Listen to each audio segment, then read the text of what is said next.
It's like you don't follow it. And then you're like, yeah, that was 1982. Eddie Lockett was at the Saints. Yeah. I know some shit. Oh, how you going, everyone? Welcome to the Friday night show again. Thank you very much for joining us tonight. Tonight we've got Ozzy Man, as per usual. I'm here every week. And we got Mozza back again. There's Mozza, everyone. Thanks, mate. Thanks. It's good to be here, everybody. Thanks for joining us on the show. We got Milton down here tonight. Milton's got a little head cam going. It's like a retro GoPro. Yeah. Like a GoPro from 1923. Yeah, so everyone gets to see what Milton sees as well. So we can cut to Milton's POV if you want. Yeah, exactly. It's Milton's POV, All like right. a GoPro on his head. But yeah, look, it's a Sony Handycam from about 2001. Oh, there we go. There's Milton's POV. There's Milton looking at me. Yeah. Yeah, there we go. I don't know how dynamic it's going to be because he doesn't move around a lot during the show. Yeah. But, you know, Yeah. if he does decide to go for a parasail mid-show, we'll get all the highlights. Yeah. But that's his shot anyway, so that's good. Yeah. And we got Dan the tech guy over there as usual as well, everyone. So welcome to tonight's show.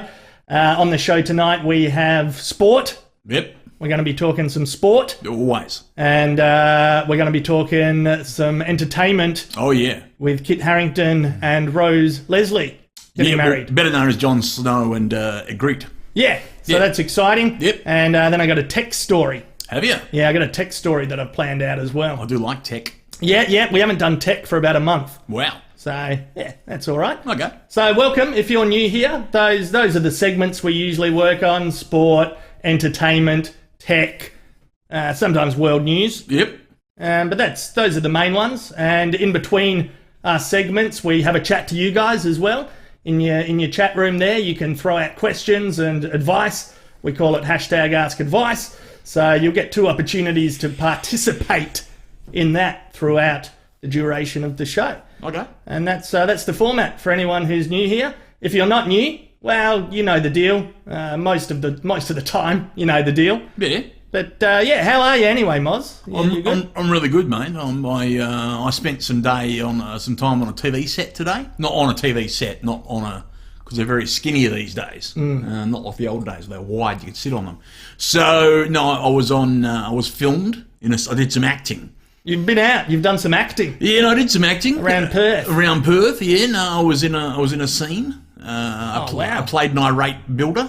Oh, wow. Yeah, An irate builder. An irate builder. Just yeah, a hard-working man. just a hard-working man who's upset about not getting paid. Oh, wow. Yeah. That's topical. Yeah, one of the lead characters had a gambling addiction, and I was just there to give him a spray and make his life hard. Yeah, right. Which fine. If I'm paid to do it, I'll do it. Yeah. And so yeah, that was a good day. No, that was good. I do have to apologise to everyone though. I had hand makeup. Wow, you went full method acting? No, Or that they starts did that. makeup. No, Yeah, the so you makeup didn't No, I didn't apply my own makeup. You didn't do... Well, no, you didn't get your hands dirty and do some hard labour No, for I the didn't go with character? Daniel Day-Lewis on it. No. I didn't spend like 3 weeks building houses to get ready. But It's I just did, a trick. It's a a film. trick. It's the magic of smoke cinema. and mirrors, and I didn't have time between that and coming to the show to clean my fingernails. I just want to apologise to everybody for coming on the show with dirty nails. It's not actual dirt, it's makeup. That's all right. Yeah. They'll forgive you, I reckon, Moz. Yeah, I reckon people will be able to get past that one pretty easily. So, that's good. Yeah, don't worry. That's nice of you to apologise, but it's all good. Yep. Like, you're out there and you're fucking doing your acting, so... Oh, yeah. Yeah, they'll be understanding, I reckon. Oh, that's good. When was your last acting gig before this one? Oh... besides doing voiceovers on the radio and shit, not much. I don't do much these days. You did the chicken treat voiceover. I did the chicken treat voiceover. Yeah, and for anyone in WA, anyone in Perth, Yeah. you did the fucking chicken treat voice. Oh, mate, I do all That that. was a yelling one, There wasn't was it? a lot of yelling. Anytime they need someone to yell on the radio, they get me in. Yeah. Buy some shit! That's me. Yeah. Do a lot of that. This weekend only. Yep. Get down to Chicken Treat for a full family feed. I did that bloody movie with Ben Elton last year. Oh, yeah. Yeah, that was fun. I've forgotten about that one. Yeah, no, I'm bloody prolific, mate. I'd knock out like a project every 3 years. Yeah. I'm a pretty big deal. Yeah, that's good shit, Moz. And anything else exciting happening? Any more adventures of Mozza this week? No, just, home with the family and taking care of the boy and all that. What are you? What have you been doing? Well, what have I been doing? Not a lot, probably. Yeah. I've still been watching too much of the World Cup. Yeah, good. But I reckon we'll talk about that in the sports section a bit more. But I'm still up at 4 a.m. Oh, yeah. Yeah, changed my whole body clock. Wow. I'm tired throughout the rest of the day.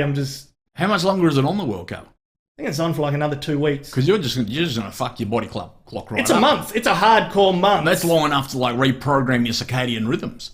I think so, yeah. You're going to be waking up at 4 a.m. when there's nothing to watch. Yeah, I'm a bit worried. Yeah. I'm wondering how I go on after this. I don't know if anyone else has got that. You're going to need to feeling. rehab out of this. Yeah, I think so. Like deprogram yourself. I wasn't expecting to get football fever. No, you've got it now. Now I've got it. You got the Soccer fever. Yeah. I wasn't expecting it, but now I've got it. Yeah. And I'm a bit worried about how I'm going to, And every wind fever down. needs treatment. Right. You're going to need like a shot of some kind. Maybe like a sleepy tea, like a chamomile or something. Probably an ice bath. Yeah. Something to start winding me down by like 10 p.m, 11 p.m. again. Yep. Could be the go. Could be But like- that's it. I'm surprised. I've been watching it that much. Yeah, Wow. it's every day, bro. It's fucking it's on. You're just in. You've committed. I'm in. I've committed. All my teams are fucked. Like, Yep. I was following Australia. I was following Iran. I was following Iceland because of you guys. And they're all fucked. Yeah. And then I was like, oh, I'll go with Japan. And then they were pretty shit last night too. Yeah. Well, I've got to say, because I've been paying an interest, but I haven't been watching, which does make me feel like a fraud. Because every Uber I get in now, the drivers are always, "Oh, what about the World Cup?" And I'm like, "Oh, yeah, I'm kind of following it. Yeah. I'm not starting to watch the games, but I'm following, which means Aussie man sends me links. Yeah, that's what I said, every day. yeah. Going, did you see this one, Mozza? Did you Yeah, see? He's trying to convert me. he is. Yeah, he's bloody. The first taste is free. Bit of that sort of drug dealer bloody policy going on there. Yeah, I'm like, look at this. This is comical. Yeah, Look at check this out, Moz. Check Yeah, this look out. at this one. The guy hit the ball into his own head. Yeah, which is always solid. Yeah. That's always solid. Yeah, I'm sending you those fun links. Yeah. Well, we do enjoy those. Yeah, but you're not budging. You're not up at 4 a.m. No. If I'm up at 4 a.m, back in the day, I was a proper night owl back in the day. Yep. I used to bloody party hard. These days, no. If I'm up at 4 a.m, something better be burning down. Like, there better be a proper emergency. Right. Yeah, but that's it. That's pretty much been my life. I think I did a bit of admin and whatnot. I took the bins out. That's Took a the Monday bins night out? activity. Yeah. Bin guy comes Tuesdays. Okay. So I got to be on top of that one. Yeah, no. You got your recycling. You got your regular waste. It's Tuesday night at our house. Oh, okay. My wife has set a reminder in the family diary app. Yep. I get a reminder at 6 p.m. Yep. to take the bins out. And then, it's my role. That's fine. It's my role too. Yeah. It's my main job. Yeah. I got to try not to fuck it up. Yeah. I'm pretty good. Mm-hmm. The odd night I've missed it. Have you missed it? Yeah, and then you got to wait like a fortnight. Shit starts getting stinky. What time out does there. the truck come in the morning? Like, if you miss it, have you got good. a window? No, yeah, like pretty good. Like Yeah? 10 a.m. Oh, no. 11 some days. As long as you remember, you're fine. Yeah. Our truck comes at bloody 5 a.m. Oh, that's hard. So if I miss it, I always do. If I do miss it, I will wake up. I hear the truck outside making that braking noise, that pew. I hear that. Yeah. And I just I hear it in the distance. run outside, semi-naked, one slipper on, one slipper off. It's just a nightmare. Like dragging the bins down the driveway, screaming, crying. Please, I'm going to be in trouble. Take the garbage away. No, they just drive on. How good's your judgment when you hear that pew, like the brakes slowing down? Mm-hmm. How good's your judgment in terms of, I think that truck is 4 houses away. I think it's 2. I think it's 10. Well, yeah, I don't have the greatest hearing in the world, so if I hear it, it's usually only 1 or 2 houses away. Oh, fuck. Yeah, it doesn't give you a lot of time. No. Yeah. That's barely any time for I pets. really should make a habit of sleeping in my clothes and shoes on a Tuesday night. Yeah. So as soon as I hear it, I can go straight out the door. Yep. Because I spend a good 45 seconds panicking that I'm not wearing enough to run outside the front of the house. Yeah. And by the time I find stuff, turn the light on, fall over, swear, it's It's gone. It's like gone. 2 houses past It's you 2 by that houses time. past. There's a trick. Yep. I've got a trick. What's your trick? When I miss it, Yep. so because he does like a U-E, he does a U-turn Yeah. through a few streets and comes back down the other side.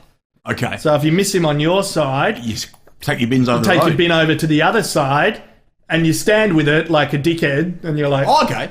like So you fess up to it. So you don't pretend it's neighbour's bin. No, because no one's got like fucking 4 or 6 bins in a row. So you're not like a bad guy who like hides your neighbour's bins and puts yours into their place. No. You don't do anything like that. Nothing. No, and I own up to it. I don't run over there, put the bin down, and go hide in the bush and watch him go. I'm like, I'll stand with the bin. I'll accompany the bin. Yeah. So you like. I'll do a face like my bad. I'm owning yeah. up to it. I'm the fuckwit who You forgot. That's good. I missed it. I missed my opportunity. I'm trying to make amends. Yeah. And have a second chance. And does the driver give you a bit of bloody side eye? He does. Yeah. No, I got a good relationship with the garbage bloke. He's kind of like, the window's not all the way down, but it's enough cracked. for me. Yeah, it's enough for me to hear like, oh, yeah, no worries. Like, Yeah.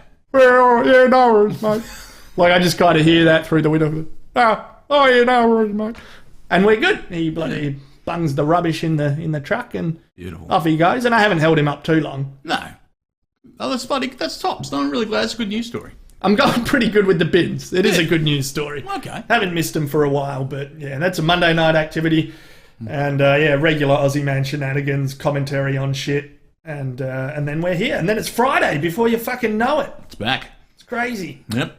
Anyway, look, we'll start off with the sports story, Okay. Mozza, and this one's had me pretty fired up throughout the week. Oh, are we okay? I know what's coming. Yeah, look, my pitchfork was out. You have sent me approximately 27 messages over the course of the week relating to this one issue. I have. Yeah, you've had some feelings. Yeah, we're going to be talking Australian rules football again, everyone. We haven't done it that much, but it is the footy season down here, and this story is about one of the players giving another player an elbow. Now, look, we need to acknowledge from the get-go, just to be candid, this is your team. The man who copped an elbow in the face is your team. So you are, and I know you're a good bloke and you're a fair-minded bloke. So if anyone, yeah, exactly. Yeah. If anyone had copped an elbow in the face and been concussed, you'd be upset. But it's your team, so you're a little bit emotionally invested. Exactly, that's a great disclosure. Admittedly, unashamedly, I've got some bias. You got a little bit of bias. Let's say bias is mixed in with how we're going to review this. You have skin in the game, as we say. I have skin in the game. Yep. Our full-back, Harris Andrews, was knocked out with an elbow that shouldn't have been there. Like, he shouldn't have been up there. No. I don't reckon. It was an elbow at high speed. It was. We'll go through the footage. Okay. And it's obviously this is not what the game is really about. We don't really like to see this shit happen. So it's pretty fucking hard to watch. We've done a review of the Nick Nat and Newey tackle. Yep. And we were talking like, oh, it's a softening of the game. It's a softening of the game. Yeah. So just to make sure we're not fucking misunderstood, also it's good to know where the game goes too hard and it goes too far. Because I am one of those old pricks who goes, oh, back in my day it was bloody rougher and tougher. But a bloke taking a knock from a bony part of another bloke's body, like the elbow, in the head at speed. I mean, you know, we don't wear helmets in Aussie rules. No. It's not like your bloody American footy where you're wearing full bloody plate mail armour like you're off to fight a bloody dragon somewhere. Yeah. So, you know, big knocks in the head at high speed will fuck your brain up. And getting your brain fucked up is, you know, that shouldn't happen at work. No, it's fucked. Yeah. It's fucked. And look, we'll set some more rules. So disclosure, Aussie man is a Lions fan. The player that got knocked out was a full-back. And what are we... Bring it down. Dan's giving me some gestures. I'm getting a lot of gestures. You're getting a gesture. Bring the mic down. Okay, tech issues. He's happy. Got a thumbs up. Happy. On with it. We'll go easy on the name calling. Yeah, we will. Because... this is a thing. Right. So Cameron, what's his name?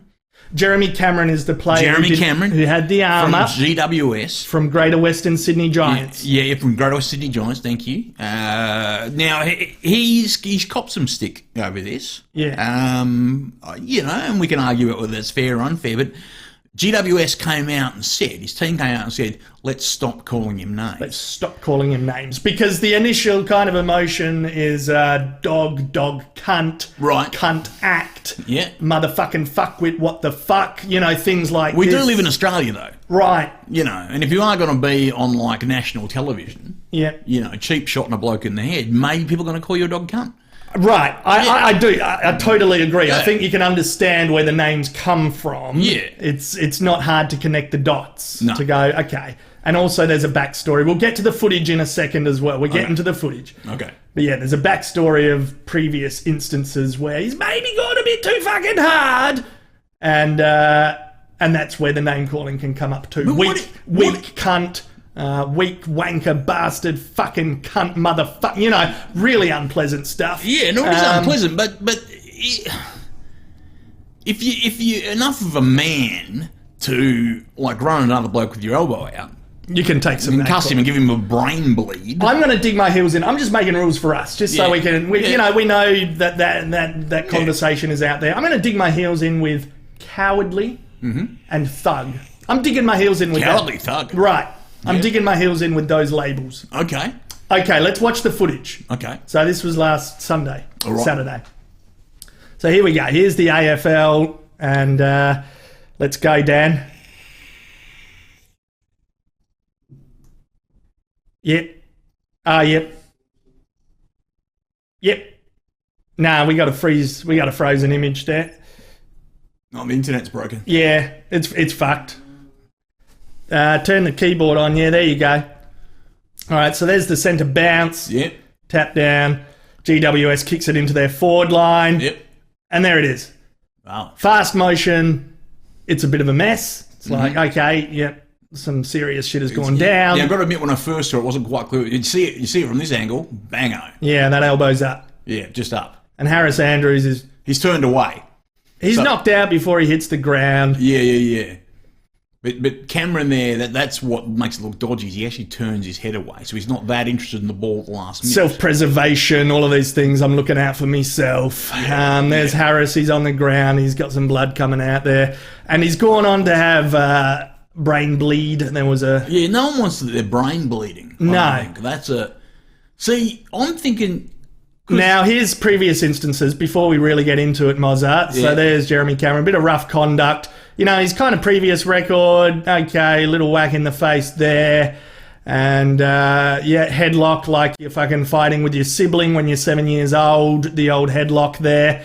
So these are all previous instances over the last 4 or 5 years. Same bloke. Same bloke. There was a gut punch in the bottom left of the screen there. He's all about the gut punch. Ooh. There's a front-on bump. Not really bending down to pick up the ball. Didn't even get a finger on the ball. Another kind of front-on bump as someone's bending over to pick up the fucking ball. No eyes for the fucking footy. This is where I start getting fired up. Yeah. Looking over this previous record, and it's like, how many instances? So he's copped one there. Yeah. Someone's fucking got him back there. This was a 4-week suspension. He broke a jaw. That player on the ground has a broken jaw. He's like, oh, you all right? You're soft. Are you soft? Fucking. There's a little bit of roughing, and then a big. That was a dodgy gut punch. It's another gut punch. Down here, he just kind of drops the knee on an Eagles player as he gets up. You can see it. Yes. Oh, put my knee into your rib cage. Oh, what's wrong with that, mate? There's a limit between going, oh, that's tough old-fashioned footy, and you want to intimidate the opponent and make them scared of you. Where's the line, where it's just like, get fucked, you're out there being a thug. Yeah, do you reckon this bloke realises he's on camera? Has anyone explained that to him? Has anyone said, no, the thing is, this is the highest level of football you can play. Chances are there'll be TV cameras at the ground, and there'll be like several of them. Won't be one camera. Won't be one bloke trying to catch it all. There'll be several cameras. Yeah. While you're gut punching people, kneeing them on the ground, running your thighs and knees into their heads, chances are someone will pick that up. Technology's pretty good. HD. That's right. These days. You can slow-mo it, flash it back. You can do that enhance thing they do on every cop show. Can you enhance that image? You can enhance that. Yeah. Pretty hard to get away with it. Yeah. I don't know if he understands this. No, I mean, he's in the moment with the game, I suppose, and that's a great thing to have that focus and really be in the zone. But yeah, to not kind of have any awareness that at some point you're going to be pretty scrutinised for this, and it's not. We don't know him as a person. All of this kind of thug and cowardly stuff. What we're looking at, and here's another thing when GWS or whoever is like, stop with the name calling. It's like, well, just separate him for a second and what we're watching. Yeah. The name calling's in regards to the sportsmanship and the attitude. We don't know him as a person, of course not. But in regards to what we're seeing, in fucking a sport that's entertaining and in the entertainment industry as well, what we're seeing is an attitude and a level of sportsmanship that maybe deserves a few labels. Does deserve a few labels? I mean, so not to have a go at him personally again. No. Yeah, we don't fucking know him, and I haven't played footy in a long time either, not since under 14s. Mm-hmm. But a lot of blokes can go their whole careers without having those elbows up. That's so true, and that's what I'm thinking. Basically, if you want to avoid contact with a bloke because you're running at each other, you could throw your hands up. What about your hands? Just a bit of, you could just push the guy on the chest and the shoulders, make sure you don't slam heads together. Right. Elbow up. I don't know, yeah. That idea of just looking after myself and that self-preservation I don't think thing. it's self-preservation. If you were running at a brick wall and you thought, shit, I've run too hard at this brick wall, I'm going to slam into it, you wouldn't put your elbow up. No. You wouldn't, because at the very least you'd end up with a big knock to your funny bone. Right. It's going to hurt you. Yeah. If you don't, you're not going to put a point to yourself if you're part up. You only put a point to yourself if you're part up. If you're trying to hurt something, you're going to hit something softer than you. Yeah. You know what I mean? Like it's not. Yeah, you would. I don't know. I don't buy it. I don't. And the consequence, he's gotten 5 weeks. 5 weeks suspension. So in Australian rules football, you don't get sent off the ground immediately. So this has brought up a debate about red card. Yep. Because it's World Cup time as well. It's like, well, should he be sent off? And it was a hard game to watch after that. Because you're looking at if someone's done this intentionally too, and it's not what you want to see. No. It's not what you want to see anymore. I don't know if people wanted to see it in the 80s and the 90s either, but someone who's running around and you've got to go, well, I think that's pretty fucking intentional. Someone who's mugged another bloke and still runs out the game. Yeah. Because, most other sports, you pull something like that, you're off the field. Yeah. So... Which is not a bad discussion to be having, because it was hard to continue watching the game. And he's just getting booed by the Lions supporters, understandably. And then he's taken out his direct opponent, so he's going on kicking goals, and it's like, well, this game's pretty fucked, isn't it? From something that's quite clean cut. I understand the red card fear. You don't want to see it abused. No. You don't want to see umpires just going red card, red card, red card for every brush, or every incident, because that's where we get pissed off with soccer and shit. Yep. But if you don't want to see it abused. Offence, yeah. Because the umpires decide on the spot they're going to report someone, don't they? Yeah. Pretty much. I think most of the time they do, but I mean, it's nice how AFL takes a breath and goes, let's look at it during the week. Yeah. And we can come up with the punishment then, so there's no mistakes during a game.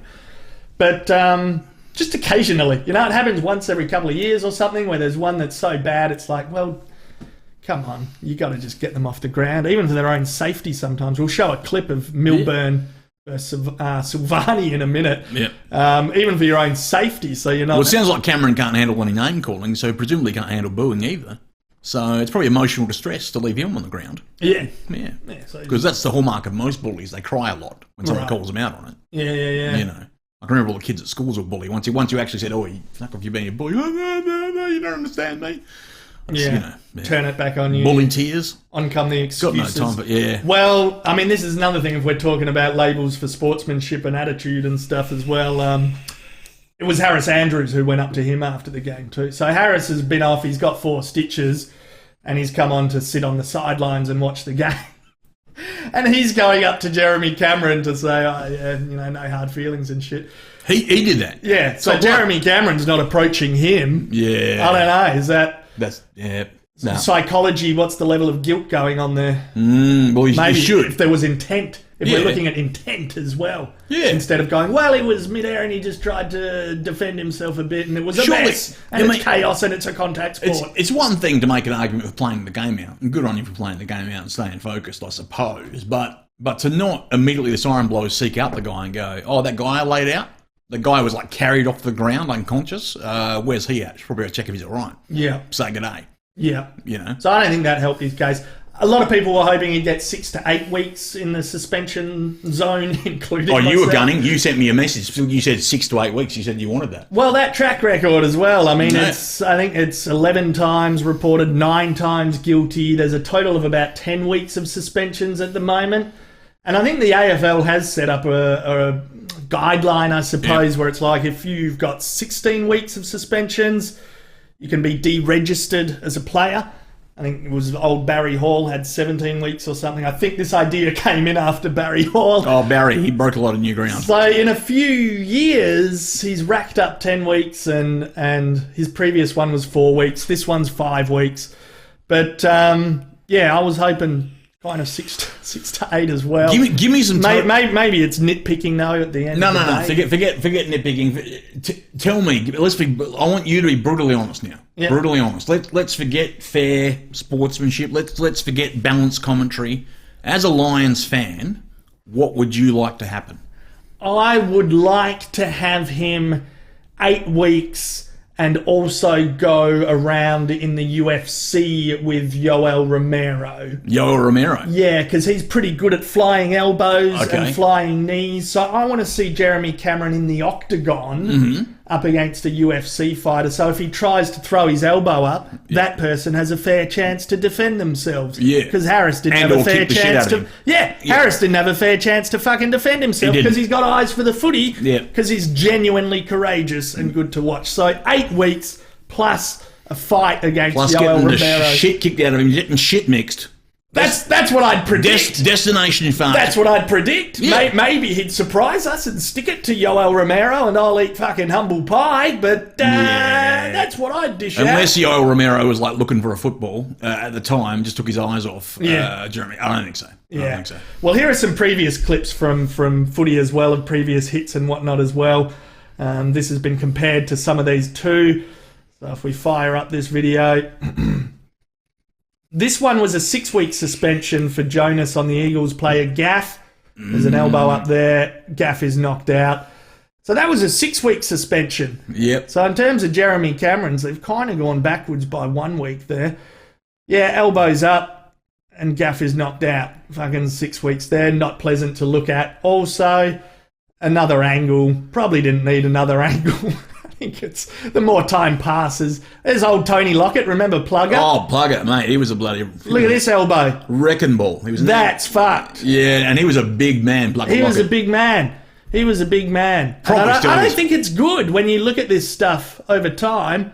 That was attempted murder. Yeah. By Darren Milburn on Stephen Silvani. He is comatose right there. That is fucking nasty. Yeah, no eyes for the footy. He is the bride at the beginning of Kill Bill right now. He is just completely out. Yeah, that is rough as. And this got really heated. This was 2001. You got the cops looking at the screen. They're like, fuck do we need to... Just shoot him? Do we shoot that bloke? Do we taser him? Do we try to murder him? Do we protect him from the fans who want to jump over the fucking fence and have a go at him? Now they're interviewing other people. That's pretty fascinating, actually, looking back at this footage in 2001 and police going, all right, what do we do? Should we taser somebody? Just taser somebody. And this one was Barry Hall. Oh, Barry. Straight out. You see, now Barry there didn't actually try to pretend he was playing footy. That was the genius of Barry. He didn't need a ball anywhere near him. He would slip into thug mode. Yeah, a little bit. No, that was pretty cheap. Straight into thug mode. Yeah. I don't think it ages well in terms of their careers. A lot of those blokes did great things. Yeah. But fuck it. I don't think it ages well to have that shit on your record as well. I don't think Barry would look at that and try to explain there was anything else going on. Yeah. Other than I wanted to punch a bitch in the face. Yeah. That's really all he's got. Yeah. What do you think? 5 weeks or more? Oh, look, I don't. It's not my team. It's not my. I think if the Gaff incident, Milburn on Gaff, yeah, no, Jonas on Gaff. If that's 6, then surely, right. 6. I can only think. Look, if I try to step back objectively and whatnot. Or if I try to dilute it or see other perspectives, I don't know if I'm not being objective. Anyway, the umpire was going to call a push in the back against Gardner because there was contact with Cameron's back. I don't think there was a push action, and contact in the back is not big in AFL. You're not allowed that. So umpires are strict on it, and I understand why they're strict on it. Some weeks we go, that's too soft, get fucked. But it's there to protect players, I guess, so there is no outright pushing in the back that can lead to nasty situations. Okay, so there was contact on the back. On Jeremy Cameron's back. Right. He was pushed. But even still, I stand by it. If you found yourself shoved towards something or someone, it's not your elbow you stick out. Yeah. Under any circumstances. Yeah. How's that going to save you from... Anyway. Yeah. That's the story. Yeah. I'm kind of in some neutral territory now at the end of it all, but... I want to see, like, a YouTube video produced by Jeremy Cameron of him doing a bunch of parkour fails. And each time he falls off a roof, he puts out his elbow as he hits the ground, as he hits walls, as he falls off the car, he's tried to jump and fucked it up. This is how I protect myself. This is how I protect myself. In all circumstances. Yeah. I want to see him sailing into roads, walls, cars, fall off a mountain bike, falling down a mountain, elbow out. Yeah. And if he can do that for all the falls, I'll say, okay, well, it's a natural movement. No hands. Yeah, none of this, just this the whole way. Well, this is the other thing too. He knew he was never going to make it. Yeah. You look, Harris has got the punch on. Yeah. You're going for a mark, and this is probably Oz Kick 101, but. Yeah, I mean, this is. Try putting your hands up. Action. Yeah. I'm going for a mark. Yeah. And the hands were never like that. No. Because that's the thing. I changed during the air. Yeah. I don't know. I think his foot is still on the ground. I think of all the ways to catch an oval-shaped ball in flight, this is not one of them. No. I don't think. The likelihood of catching a ball. I don't think we've ever seen a mark of the year where someone's gone, and the ball's just nicely. Yeah, I don't think it's ever happened. I don't think it's happened. No. No, that wasn't Kazali, Jezelenko. No, definitely not. No. Dunstall. No. Bazasto. Nah. No. None. None of them. Okay, well, that's the story. I don't know, for you Aussies as well, what do you reckon? Was the punishment fair? Do you think the red card is a good idea in footy and the sin bin and the send-off rule? Have a chat about it in the comments. Dear me, Moz. Dear me. All right, let's do hashtag Ask Advice. Hey, I'll take a breather from that one. I got to move on. Lions have got the Dockers this week. Okay. This weekend. It's time to move on. It's time to focus. I'm sure the Dockers will be very kind and sweet. Yes. It will all be pleasant. Yeah. Everyone will go, whoa, whoa, whoa. Whoa. Let's just play the ball. Easy. Just play the ball. Just playing the ball. Yeah. Okay, hashtag Ask Advice, people. If you want to fire off a question to Mozza and I at the moment, we'll take on one of your questions and have a chat about it. It can be advice or a general fucking question. The rules are pretty loose here. So get asking your questions. I'll have a look and we'll get one all answered, and then I'll do some shout-outs, the usual format. And I'll start having a look. Mozza, do you want to tell people about the first time you ever tried vaping? Oh, okay. It's not really much of a story. I used to smoke cigarettes, roll your own cigarettes. So, tobacco, paper, the whole thing. And I got together, started going out with my girlfriend then, who was now my wife, and we got engaged, and she said to me, there's one thing about your lifestyle that I would like you to change. And I thought, oh, holy shit.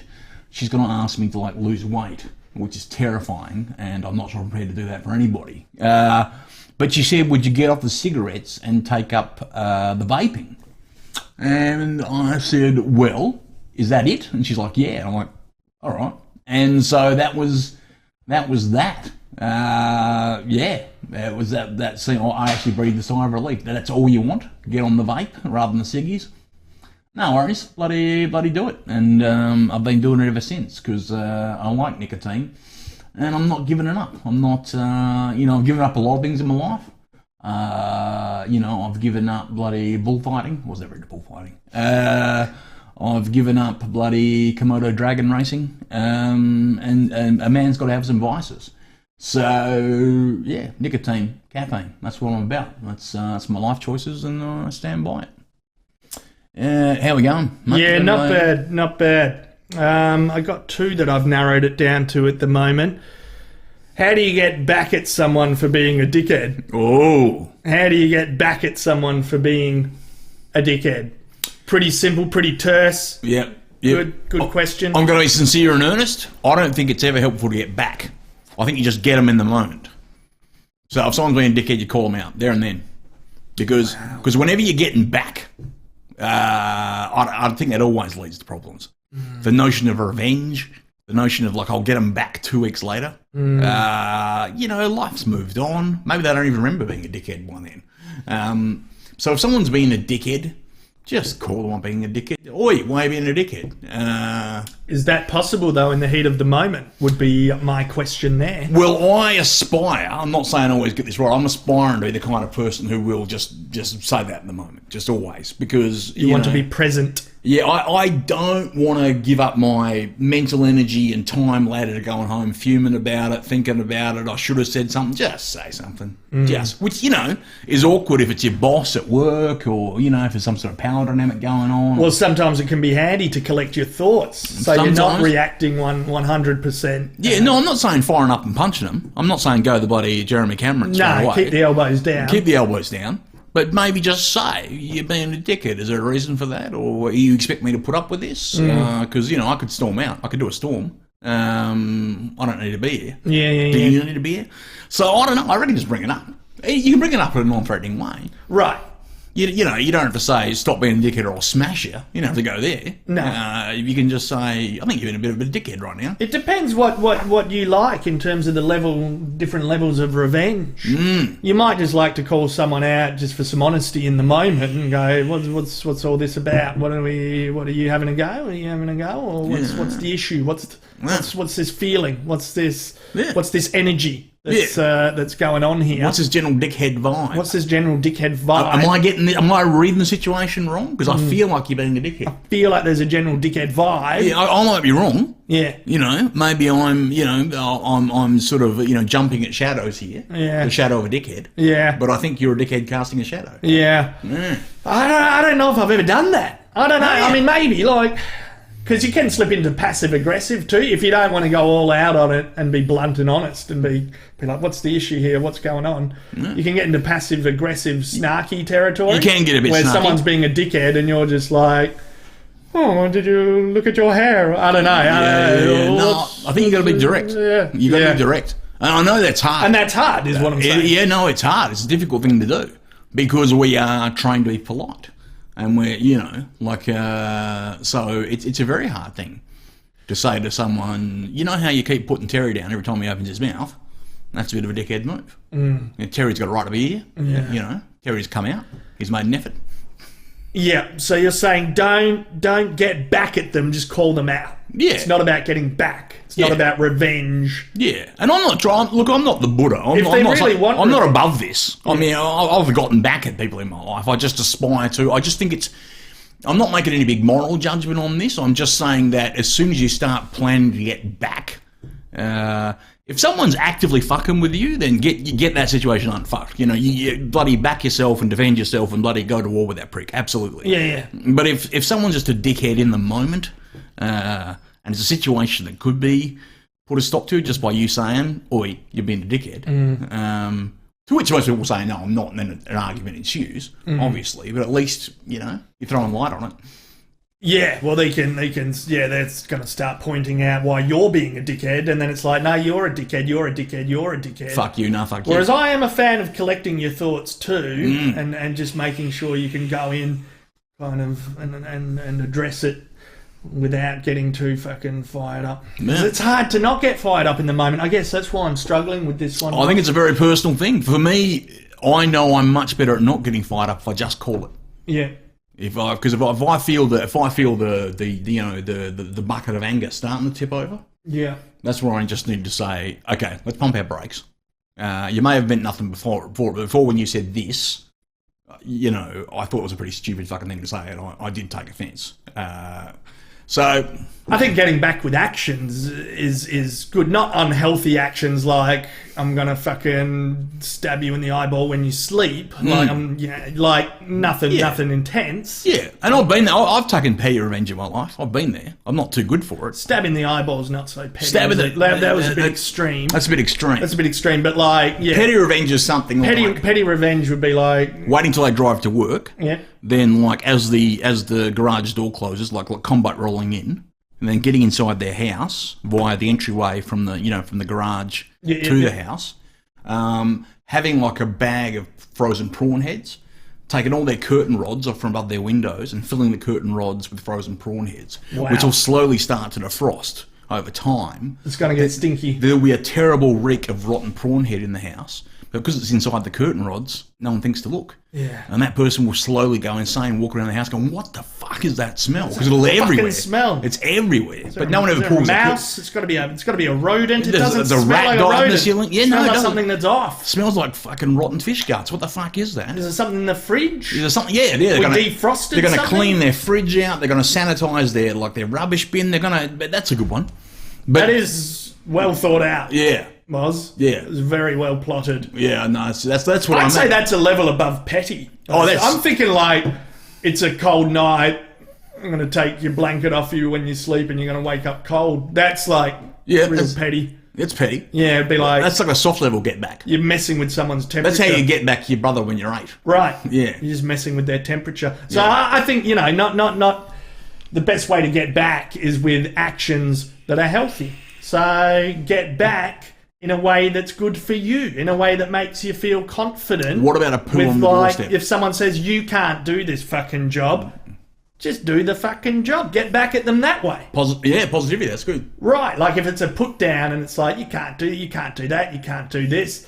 They're being a dickhead. Yep. They're being a dick. Some people say, I'm being honest. I'm just being honest, mate. Just saying what I think. I'm just saying what I think. Just calling a spade a spade. I'm giving it to you straight. No one else is telling it to you straight. I keep it real. Keep it real. I'm the friend in your life who's going to give it to you straight. And it's like, no. Fuck those friends. Yeah, no, you're not. Yeah. You're not. You're putting me down. You're being a dickhead. So you just get back at them by doing the thing that they can't say. I mean, that's quite classic. That's quite vintage kind of response. Yeah. So how do you get back at a dickhead? Doesn't scratch your revenge itch, though, does it? Or does it? Right, well, this is the other layer. What if this person actually wants revenge? Yeah. What if they want revenge? Yeah. How do we embrace this? What advice do we give for that? I did quickly mention before, look, I don't condone this, I don't support it, and I don't encourage it, but a poo on the doorstep is incredibly satisfying. A poo on the doorstep. A poo on the doorstep. It's simple. Everyone needs the poo anyway. I'd say I've probably kind of known someone who's made, or known a friend of a friend of, there's always stories about a poo on the doorstep. I've never been closely involved with a poo on a doorstep. Okay. I feel like I've heard of that one before. And It was my go-to for a while. Right. Yeah. Gee. Yeah. That's nasty, because that's not trying to be deceptive with the prawns and to kind of cause... No, it's just that is an outright statement. It's an outright statement. That's someone's prime, left shit on my doorstep. Every form of human through all stands of evolution, it's universal. You don't need to speak the language. It's cross-cultural. Everyone gets it. There's nowhere in the world where a poo on your doorstep doesn't send the same message. Because people can recognise a human poo. They can. They're not going to look around going, what large land mammal just laid some dung at my door. They're going to know. Big dog, but... Yeah, massive. I mean, dog. is the poo packaged? Packaged? Like a bag or anything as well? Well, that was the old trick back in the day, was the brown paper bag full of poo then set on fire. That's what I'm hearing. That's what I'm talking about. Yeah, that was the old one, because then, the joke being they stomp out the fire. And then they got poo all over their shoe. But I'm like, that's a lot of trouble to go to. For me, it's just a poo waiting for them on their doorstep. They open the door, and there's a large turd sitting there. And it's going to leave them thinking. Yeah, it's going to leave them wondering. Because, it's not stealth. No, it's not. like I've hurt somebody. Yep. I've done something. Yeah. You would hope that they have that level of introspection. Yeah. I've done something. They look around their street saying, who shat on my doorstep? This is not a regular Amazon delivery. No. No, I don't remember signing for that. This is someone having a go at me. Yeah. And this is personal. This is personal. There's nothing more personal than poo. And I've got to have a think about how this has happened and who. Yeah. Who have I upset who would poo on my doorstep? And there's either going to be an epic revenge cycle or hopefully sort it out and everyone stops being a dickhead. Yeah. Yeah. All right, well, hopefully that's helpful for you in terms of getting back at a dickhead. Mozza was saying don't even embrace the thought of needing to get back. Just talk about it as soon as possible and try to smooth things over. Good advice, I think. I do think, Mozza. Even though there's counter-arguments of, well, that's difficult. You could be emotional. Yeah, try to go about it in a polite way still. Or also collect your thoughts. I'd still say you can do that. It's an option. Yep. Collect your thoughts. Or if you just want to get back at them through actions, I'm a big fan of that one. Healthy actions. not stabbing them in the eye No, while they sleep. we don't condone that. Not putting prawns in curtain rods. Well, maybe. And not taking them. That is a classic. I'm going to say avoid it. Yeah. I don't know that you know the situation because you're involved in it and you've asked the question. I'll leave it to you to decide. I'll leave that one between you and Mozza. It does involve a crime of entering someone's house illegally. There's that point. That's an issue, Moz. Yeah. That's probably where I'm feeling I should draw the line in terms of really putting my weight behind that one. I don't know if I want to get behind that one. Okay. And I would definitely say don't try pooing inside someone's curtain rod because that would be very awkward. That would be hard. Yeah, it would be very difficult. Not only would that be awkward, that would be a challenge. Yeah, that's a very... Yeah, no, I can't. Yeah, I don't have that much control over my poo. I don't think anyone does. No. Yeah. I'm going to say bypass that one as well. Yeah, okay. Up to you, though. Workshop it. Workshop it. Have a think tank with someone outside of Mozza and I, possibly. But hopefully that's been helpful. All right, I'll do a couple of shout-outs now. Let's have a look at what we got going on in Streamlabs over here. Thank you to everyone who is subscribed to the show at the moment. It's very helpful. And if you are enjoying the show, we really hope that you can consider subscribing. There's a $5 tier, a $10 tier, a $25 tier. And you get a bunch of emojis, emoticons with our faces and shit. You get a badge, which is like a beer bottle. I'm still looking at that. I'm not even on that camera. No, yeah. You saw that too. I did. Yeah. Yeah. You didn't intervene. No. Just let me keep talking to Milton. Yeah. You don't need to look at It's like Milton. 1950s television. It was. Yeah, it was beautiful. Retro. Yep. The host is looking like a dickhead. Just let him. He'll figure it out. It's okay. He'll figure it out. Yep. Didn't want to break your rhythm? No, had a pretty good rhythm. Okay, 100 bits from Officer Nasty. Thank you for your 100 bits. We really appreciate that shit.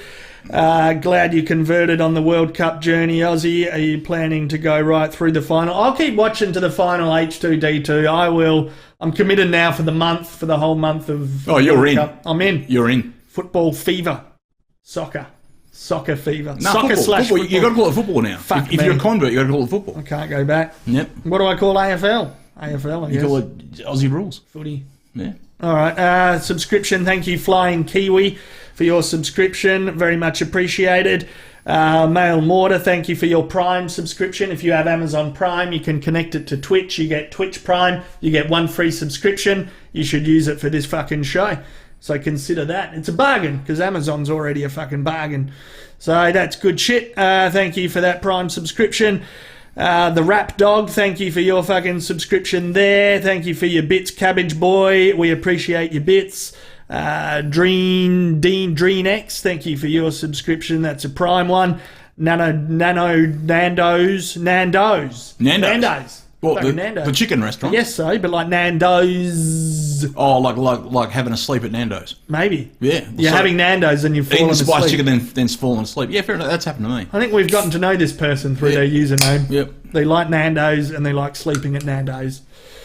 Who else we got? Brun _500. Thank you for your sub. Cortex Engineer. Thank you for your bits. You sound like you're fucking smart. That's a smart name. Yep. Very smart username.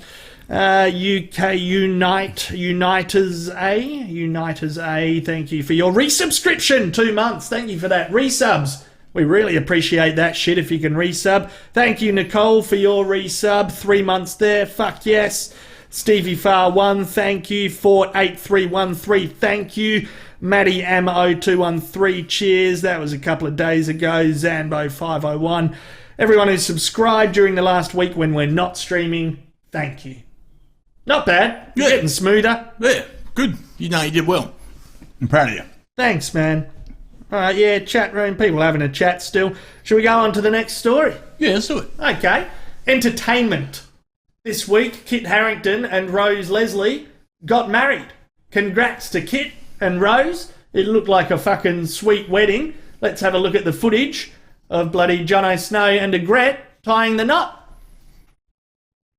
Okay, here we go. Look at that. We got some text. This is all the details on Rose Leslie's wedding dress. With details on a wedding dress. Oh, yeah, but look, there we've got Khaleesi and Tyrion showing up. Oh, we go bloody the Stark sisters. We've got the Stark sisters. Count 'em. There's some happy days. They got some fucking confetti or shit, some flowers. Bit of snow from the north. Bit of snow from the north. Everyone's throwing northern snow at them as they leave the wedding in this image. And yeah, there's some actual video footage. They're leaving a Land Rover. Yeah, they're leaving in a Land Rover. You'll get a better shot of that in a second. It's pretty fucking awesome. Yeah, give the media a wave. That's good of them. It's great. It looks like a pretty humble wedding, actually. Oh, there's some backstory. The two co-stars turned in real life lovers during the fucking shoot, back when they were in Game of Thrones spooning each other and shit. Yep.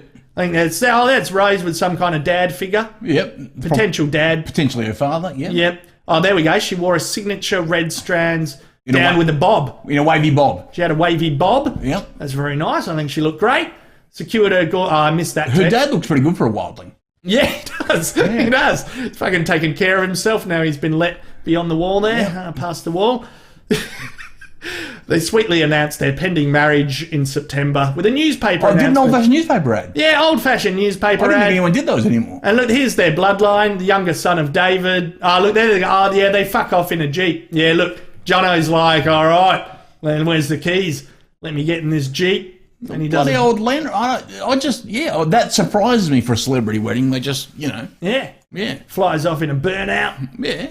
Land Rover. Yeah. Why not? That's good. No, it looked like a humble wedding. They're going to do some off-roading in 1953. Do some off-roading? Yeah, head to some sand dunes or something. That'd be fun. Yeah, take it along the beach. Yeah. Bit of fishing. Just straight to the beach. Yeah. Set up a fishing rod. Do some rod. camping. Yeah, a bit of camping. Maybe they're going to go back to the hot spa. Oh, wow. Remember the hot spa beyond the wall? Those were some... The Cunnilingus hot spa. The Cunnilingus hot spa. Yeah, I think that's where John really won an Ygritte over, with his hot spa Cunnilingus. I think so. She saw she realised some natural talent from Jono and was like, this guy, he's potentially a keeper. There's something to build on. He's pretty and he's a giver. Right. And that's a good combination. Yeah. Because usually the really attractive people are a bit lazy in bed. But he's like, no, I'm not just hot. I'm a labourer. Yeah, he put in the effort. Yeah. He put in the time. Yep. He took feedback. Yep. That was season 2, wasn't it? I think that was season 2. Round there. They found a nice cave with a hot tub. And I was surprised by the hot tub, I've got to say. Because in the books there was no hot tub. Really? Yeah, no. You're turning book wanker on me already? I'm turning book wanker on you. You're turning book wanker already. I just, 3 minutes into the story and you're reckon I would have remembered a hot tub kind of Hot tub wasn't in the books. Yeah. Sure, they got married. That's someone can correct me if I'm wrong. Hot tub wasn't in the books. Yeah, I'm pretty sure hot tub cunnilingus, that would have jumped off the page to me. I'm fairly sure. Yeah. Yeah. It was a creative direction at the time. Yeah. It's like, let's fucking whack that in. Well, they probably said to Rose and Kit, we're going to do a route and see in the snow now. And they're like, oh, well, can't you get a hot tub? And they're like, well, the scene is set in the north, beyond the wall. And they're like, yeah, but an underground hot tub. That actually would have been awesome for the actors. Yeah. Because every interview Kit Harington's ever doing, it's like, yeah, shooting in fucking Iceland and it's cold and just fucking over it. You know, he's like, it's just fucking cold all the time, doing stunts, doing fights. You think this is fun? You think this shit is fun? He's like one step away from just going, you think this shit's fucking fun? 12-hour days in Iceland doing fucking stunts? So the hot tub would have been a big relief. Oh, that would be a big day. Because, most actors dread, the showrunners come to you and say, well, look, bad news, you're going to have to do a lot of nude scenes and sex scenes. It's always a bit awkward, trying to pretend you're making whoopee with the crew standing around you. Yeah. But then they would have said, but it's in a hot tub, an underground hot tub. Yeah. And you go, okay, well, things are looking up. Good day at the office. Yeah, I'll give it a go. Yeah. Have a crack at that. So they got married. Have a crack at that. Wasn't asked to do that in the chicken treat ad, so I'll give it a go at this one. No, I would. Yeah, that would sweeten the deal for me. If they said to me, you got to do a lot of sex scenes this season, I would say, well, clearly just exploiting my hot looks. It's a little bit commercial. I consider myself an artist. But they said in a hot tub. I'd go, oh, well, that makes it classy. Yeah, it's a bit more creative. Nothing sleazy ever happened in a hot tub. No, never. No. That atmosphere with the heat and the steam and shit. No. Yeah. Be good. Ah, dear. Yeah, they got married. So that's fun. And it looked like a nice wedding. It wasn't extravagant, over the top. No. Kind of bullshit. No, so they kept doing that. Let's ride in on an elephant. Let's fucking... have a bloody chandelier up here, and then it was like, there's some friends. They got married at a nice church in Scotland. Yeah, some colleagues / friends, your Dinklage and your Emilia Clarke, and they're like, fucking, it was good. Do you reckon the cast of Game of Thrones had any fear after the whole red wedding thing? No, like anything, like I just want to, because that scene traumatised me in the book and the show. Oh, yeah. Traumatised me. Yeah. And I just wonder if for them, like the people who actually like experience that in the show, whether it would give them the yips around weddings. What's going to go wrong? Yeah. We got to be prepared for everything. Yeah, especially the people that are showing up. Yeah, because usually the fear at a wedding is like, is the father of the groom going to get too pissed to make an embarrassing speech? But, you know, when the fear elevates to, you know, is the bride going to get stabbed in the guts? Does Amelia Clark really have a grudge against us that she's been harbouring this whole fucking time? It's possible. Yeah. In the Game of Thrones, you know, you win or you die. Yeah. Too far into the show. Yeah, probably. Is Dinklage looking to just bloody, is this his chance to pounce on me? And it makes sense continuity-wise in real life. The show spilling out, the art spilling out into real life. What's it? Is he just going to fucking like fire a dagger or something? Yeah, shoot somebody on the dunny with a crossbow. Dinklage, call him out straight away. You're being a dickhead. Yeah. What's that all about? Yeah. Yeah. Bloody Oberon's not here to bloody back you now. No. No, you got no Bronn with you. Didn't invite him. Didn't invite Jerome. No, they broke up on the show. Yeah. No. Yeah, I would hope that they were relaxed. Yeah, I hope calm, so. A relaxed wedding is a good wedding. And they could separate the work and the fiction from reality. From the reality. Yeah. I would hope. Yeah, you'd hope so. That is their headspace instead of checking everyone 3 times. Like, who are you again? Yeah. Who are you again? And it's just like an auntie that he hasn't met or something. Yeah, is there a dagger up your sleeve? Yeah. Are you afraid? Are you afraid? Yeah. What's our relationship at the moment? Are we still? Yeah. Are we good after the right. property deal we did a few years ago? Yeah. After Granddad's will was read, there was some words were said. Yeah. We had a good deal. We were all on the same wavelength. We're okay. Okay, we're good. Yeah. Walking around paranoid at your wedding. Yeah. No poison, no choking, no throat slitting. That would have made the news. No one cut the brakes on the Land Rover. No, I don't think so. No. I reckon they're safe. I reckon they're good. If you were like fully fucking rich, would you go extravagant with your wedding, or would you keep it humble and shit as well? I think I would go extravagant in so much as I would have a very big wedding. Because to me, the tension of a wedding is how many friends can you invite. So, and I know when Laura and I got married, I don't know, I think we had to cap it at 150 or something, and it's still a lot. It's a lot, yeah. It's not that's a good party, 150 people. But I just still remember thinking there was a lot of friends that, you know, we had to be pretty ruthless with the list. Didn't invite a lot of my first cousins. A lot of people didn't get an invite, and I was like, shit, you know, you got to help political things going. Well, invite Auntie June and Uncle Bob, and none of their kids, and you're like, fuck, you know, I don't know. I'd like to go, just go big, just you know, just go nuts. How many people would you go? Because, I guess all your other expenses go up. It's like, all right, well, we open up that group, then we've got the fucking catering expenses going up. Exactly. That's all got to be provided. I would like to have your old You can't say you're invited, but bring a lunchbox. I would like to throw a feast like at the end of every Asterix comic. Just some wild boars. Just have the whole village turn up. Yeah. Almost like, and get rid of the whole formality of it. No, invites and RSVPs and all that crap. Just let people know, look, there's a massive wedding feast happening. Just come along, bring friends, whatever. Yeah. I don't know. I've been married twice, as you know. And I found both times it's impossible to get around and see everybody. Yeah. It's hard. You can't give everyone your attention. There's too much going on. There's you know. So bring whoever. I don't care. Oh, wow. Yeah. That's loose. Yeah. Are you sure? Yeah, just bring the town. Bring the town? Yeah. And you're just putting on a full, like... Village feast. Bloody drinks for everyone, no limit on the budget. No. Would you go and be like, can you show me the bill, just check where it's at occasionally? Or would you be like, nah, I think we're assuming we're proper rich here. Yeah, I'm going proper rich, because some of the celebrity weddings... I saw an elephant somewhere. Was it Russell Brand? Was it Katy Perry? Yeah, maybe. I feel I've seen celebrities on a fucking elephant. They were on an elephant. They didn't serve elephant. They arrived. No, they didn't serve elephant. I'm not okay with that. Maybe the elephant was invited, but I think they were riding the elephant into their wedding, and it's like, okay, and it's on an island or somewhere exotic. Would you go exotic?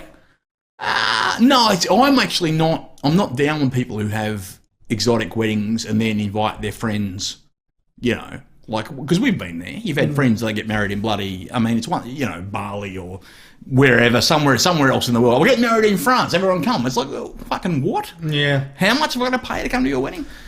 I'd like the idea, if we're going filthy rich here, I would Do it if you can pay for everyone. Yeah, exactly. That would be sweet. If you could pay for all your friends' airline Is that tickets. showing off then, though? Is that like... Oh, if I had money, I booked you 5 nights accommodation in here. Your plane leaves at this time. Yeah, I've booked to the top floor of the Eiffel Tower. Are they going to be showing up wanting to red wedding your ass? Are they gonna be like... Mate, if I had money... Fucking showing off with your wedding? You can't keep show it humble? off. What's the point of being rich if you can't show it off? This is the thing. Good. Yeah. Good. Yeah. I do like the idea. Yeah. Like, all right, everyone. The wedding's going to be in bloody Fiji, I don't know, Panama. Is Panama exotic? It's It's a tax haven. Yeah. Panama's good. Yeah, it's got to be some exotic shit. Yeah.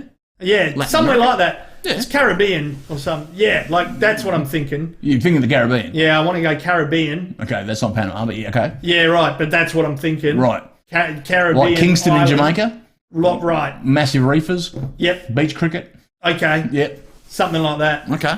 I couldn't do a city. You couldn't do a city? No. Like everyone come to Paris. No? You wouldn't go Barcelona? Rome? I want somewhere. I want like a Johnny Depp island or A something. Johnny Depp Island? Yeah, that's right. I got Caribbean fucking stuck in my head now. That's where you're at. I'm sure he owns an island. I want to be an island guy. That's what I want to be. Branson. Okay. That's where I'm going. That's what I'm tapping into here. All right. Everyone, maybe I don't buy the island. Mm-hmm. I'll at least rent the island. Just rent an I'll island. rent it off Branson. Yeah, I'm not sure I want to maintain an island. I don't want to be responsible for an island. That would be fucking big job. Exhausting. Yeah, I have a hard time mowing my own lawn. Yeah. Like looking after a whole island. You'd have to have a manager of the island You'd who have to can get- then communicate with everyone. You'd Yeah. have to have some fucking structure. Yeah, it's like you're running a government. Yeah. It's like you're a king. I don't want that shit. No. Yeah. I'd rent the island. Yeah, rent the island. I'd be like, oi, Richo, Branson is fucking, how much do you rent your island out for? Yeah. Not a room, Yeah, not just the island. yeah, not a wing of your property. Give me the whole fucking island. The whole island. Get everyone there. Yep. I'll take your feast idea too. Yeah. I want the feast as well. Good. You Yep. can have it. Okay. It's all yours. Yeah, I'd do the feast. I'd fly everyone. Mm-hmm. I don't think I'd do elephants. I'm not doing elephants. Would you get a band if you had an unlimited budget on a band? Oh, yeah. Yeah. Oh, wow. Yeah. I want Pearl Jam. You want Pearl Jam? Yeah. Yeah, good choice. I think Eddie Vedder's played at a wedding before. Kelly not? Slater or something. It's all coming. I'm on fire now with my celebrity weddings. Yeah. They're all flooding in. I'm like, okay, I want like Kelly Slater's wedding meets fucking Katy Perry, maybe with the like all the nice clothes, and I want fucking an island An island. and Mozza's feast. Yeah, and the feast. Yep. Yeah. Well, at least, 3 pigs per guest. And I'll take Kit Harington's Jeep. You would take the Land Rover? I'll take the Royal. I'll take just to add that humble aspect. Okay. So no one's going, You've what got the a, Land Rover from Scotland what? to the island, which is going to be... what a fucking show off. Just to Yeah. make sure, Yeah. we can sort that out. We got Yeah. endless money. I can get Kit's Land Rover from Scotland or wherever it's parked at the moment Yep. to Panama or the Caribbean. Yeah, or the Caribbean. Yeah. Either or Rottnest. Yeah. Yeah, that's right. But, okay. Yeah. Yeah. So we'd both be willing to go extravagant. Yeah, no, I'm not thinking extravagant like you're thinking extravagant. Okay. No, I'm thinking a paddock, about 3 hours east of Perth. Oh wow. Okay. I'm thinking a paddock. See, that's still humble, I reckon. But Yeah. Oh, I like a You're going paddock. all out on the bonfire. Bonfire in a paddock feast. Circle of tables around the bonfire. Yeah. what band would you have? Oh shit! See, now I'm thinking Pearl Jam, and you said that. No, I stole your feast. You can have. You know any what? better. You know what? There is a. Oh god! Right, this is embarrassing. There's like a Nordic metal band who have a real medieval vibe. What are they called? It's killing me. Anyone help Mozza out? Yeah. Hashtag help Mozza out. Nordic metal band. Yeah, who so have some beautiful songs, like start off with like lutes and stuff, all acoustic. Then they get all like they get all. I'm thinking of Opeth, but they're like American. Nah. I'm pretty sure. No, I think they're American. No. That's killing me. I'm gonna think of it later. Okay, well, see if someone can give us an answer there. They might be able to get it. Bonfire Paddock Feast. Yep. It's not bad. Yeah, people are embracing the vision. Mm-hmm. What have we got? Opeth is Swedish. No, it's not them. It's not them. Sure, not Opeth. They're like acoustic, and then they go. But you're like flute and shit. Yeah. Oh, god damn it. I think they begin with an E. Nordic or German? No, not German. Eluvite? Or... Eluveit? No. No? But that's getting closer. But you think it begins with E? Yes. Effervescence? No. Well, that'd be good for two songs. Yeah. For their two songs. They could maybe do the support. They could do the sound check. Have a combo band. Yeah. Have Effervescence come on for their hit. Yep. And then have Wheatus come on for Teenage Dirtbag. Yep. And then... Yep. The Knack for My Sharona. What are they doing? Where are they? Just get them. Yeah, just get them in. We'll say yes. Yep, they can have a pick. Oh, there's another E. Encephalum. Mm-hmm.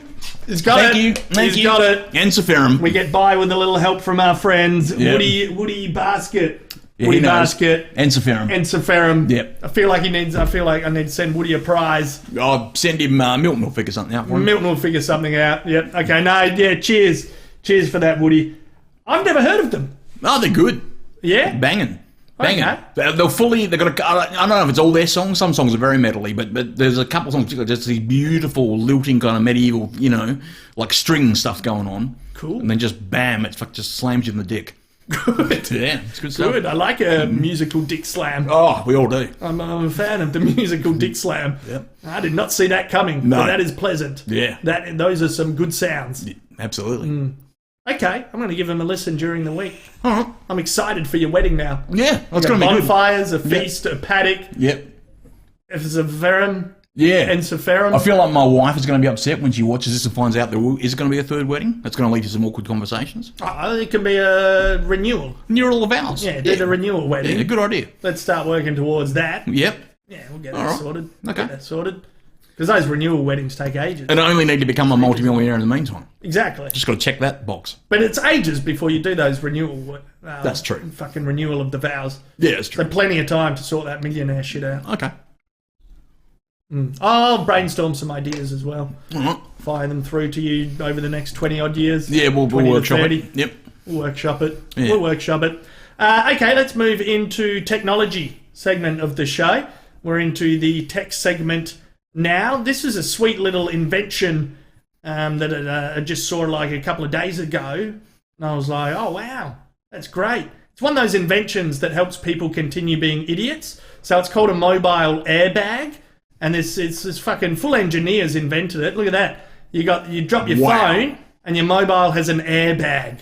How exciting is that? So it like deploys the airbag, does a little bouncy bounce. It know? How does it know it's falling? Wow, that's a great question, Moz. We can try and figure that shit out. It knows. It knows, and it sorts itself out. That is a smartphone. That's a smartphone. There's his blueprints. Yep. He's been planning. He's worked it up. He's got the 3D printer out. Wow. And your phone is safe. And this is a big issue with phones. Mate, I'm a phone dropper from way back. Have you cracked screens? I don't think I've ever cracked a screen. But I usually always have a cover on my phone. It's the only thing that saves it. I'm sure I've seen you with like a chip. Oh, I've Like had a little chippy chip action. always Not a chip full it. crack. Never a full crack. My little brother's had like a full crack, and it's like, how do you look at that? No. I don't know how you look at that. No. It's not okay. Yeah, you've had chips. You've had chips. I've had damage. You've had damage. Yeah. So you would appreciate that. Oh, device. mate, I'm fascinated by that. The fact that it just figures out it's falling. He's only dropping it from hip height. That's not that far. It has to react quickly. 2.5, 3 feet off the ground. And then it knows. How does it know? I don't know. I'm not an engineer. Yeah. I don't have that engineering brain. I can't figure that shit out. Is it like a parachute where it catches the air? I don't understand. Yeah. Yeah. It's amazing. I don't know. I reckon someone within our people will be able to figure that out. If they could, yeah. If they could. Let us know. Yeah. But I've not broken my phone before. Never. I don't think I need it. Well, you're good. And I'm not ready where I'm not in a phase of my life where I'm like, I need to be preventative for the phone break. Okay. Because I reckon I can keep going on my hot streak. Yeah, I don't want the airbag device because I think I would play with it. I think I would stand there throwing my phone at the wall on the ground. And that's just asking for trouble. What if it was so smart, it knew you were taking the piss. Exactly. And it didn't deploy That's right. the little fucking claw things. Again, I mean, we've talked about this on previous shows, but I am scared of how smart artificial intelligence is getting. So if my phone figures out that I'm just taking the piss, just like bloody tossing it like it's some drunk bloke at a dwarf tossing competition, Yeah. eventually that dwarf is going to get angry, by which I mean my phone. Yeah. You know, it's going to bloody throw me at a wall. Yeah. Because they'll have the power to do that. It's going to get back at you. Yep. It's going to be like, you're being a dickhead. Yeah. So I'm just not participating. It's going to hack my mind, make me throw myself at a wall. And then, you know. No good. That would be super smart. I don't think it's that smart. You should be safe. You should be able to play with it and abuse it and just fucking throw it around as much as you want all day. Yeah. Try and trick it. Drop it from here. Yeah. I'll drop it from here. I'll drop it from here. But I love inventions where it's like you're helping people continue to be idiots. Yes. I'm a big fan of those inventions. Yes, that's right. Rather than people having to learn to not drop their phone. Exactly. Rather than being like, people need to change. Yes. Humans are fucking idiots. Instead of being like that, it's very judgmental, very harsh. Yeah. I mean, that's a matter of perception if someone's an idiot, I suppose. Well, I think it is a standard. I think idiot is what sub 80 IQ. I think it is an actual thing. Oh, wow. Yeah. There's a threshold. I think there's a marker. I'm pretty sure. Someone can educate us, but I think that's the that's the technical definition of an idiot. Right. Yeah. But I like that. I'm a fan of the invention. I don't think I need it personally. I'm pretty good. No, I'm on my hot streak. Yeah, no, I think you are nimble when it comes to hanging on to your tech. Yeah. Yeah.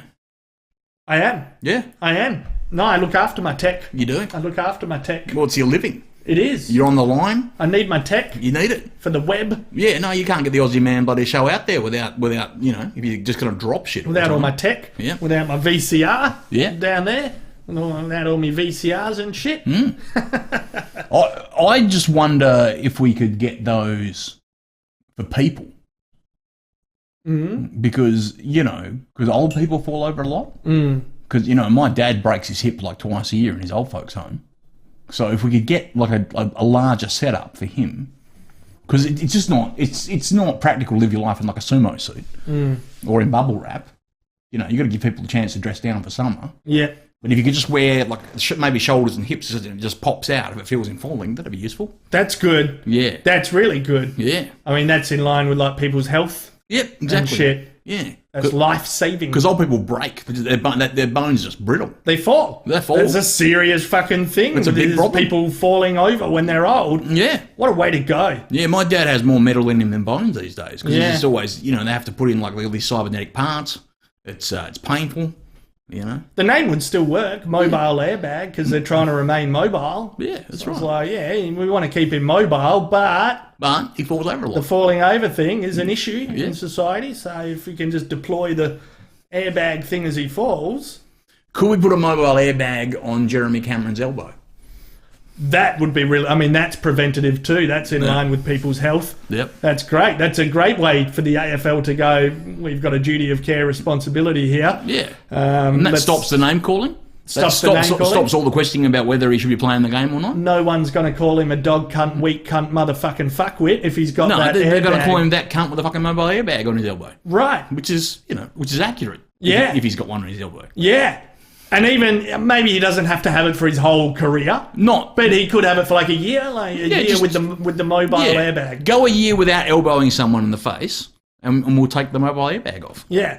If we're seeing that airbag deploy every 3 weeks or some shit, then we're keeping it on. That's right. It's a great idea. Yeah, to be able to use it for other things, life-saving things. Yeah, because I reckon there's more to protect than phones. Yeah. Though phones are important. They are. People like their phones. We rely on them. My job is the internet and shit, so I do like my tech and I try to look after my tech. But everyone has got tech. Yep. Everyone's got some tech. Oh, my mum's got a smartphone now. It's terrifying. Wow. It's terrifying. I do not want her on the internet. No. Yeah. She's on it though. She's Googling. Oh, my mum. Right as we speak. My mum is probably one step down from Donald Trump in terms of internet menace. Wow. Yeah. Pretty bad.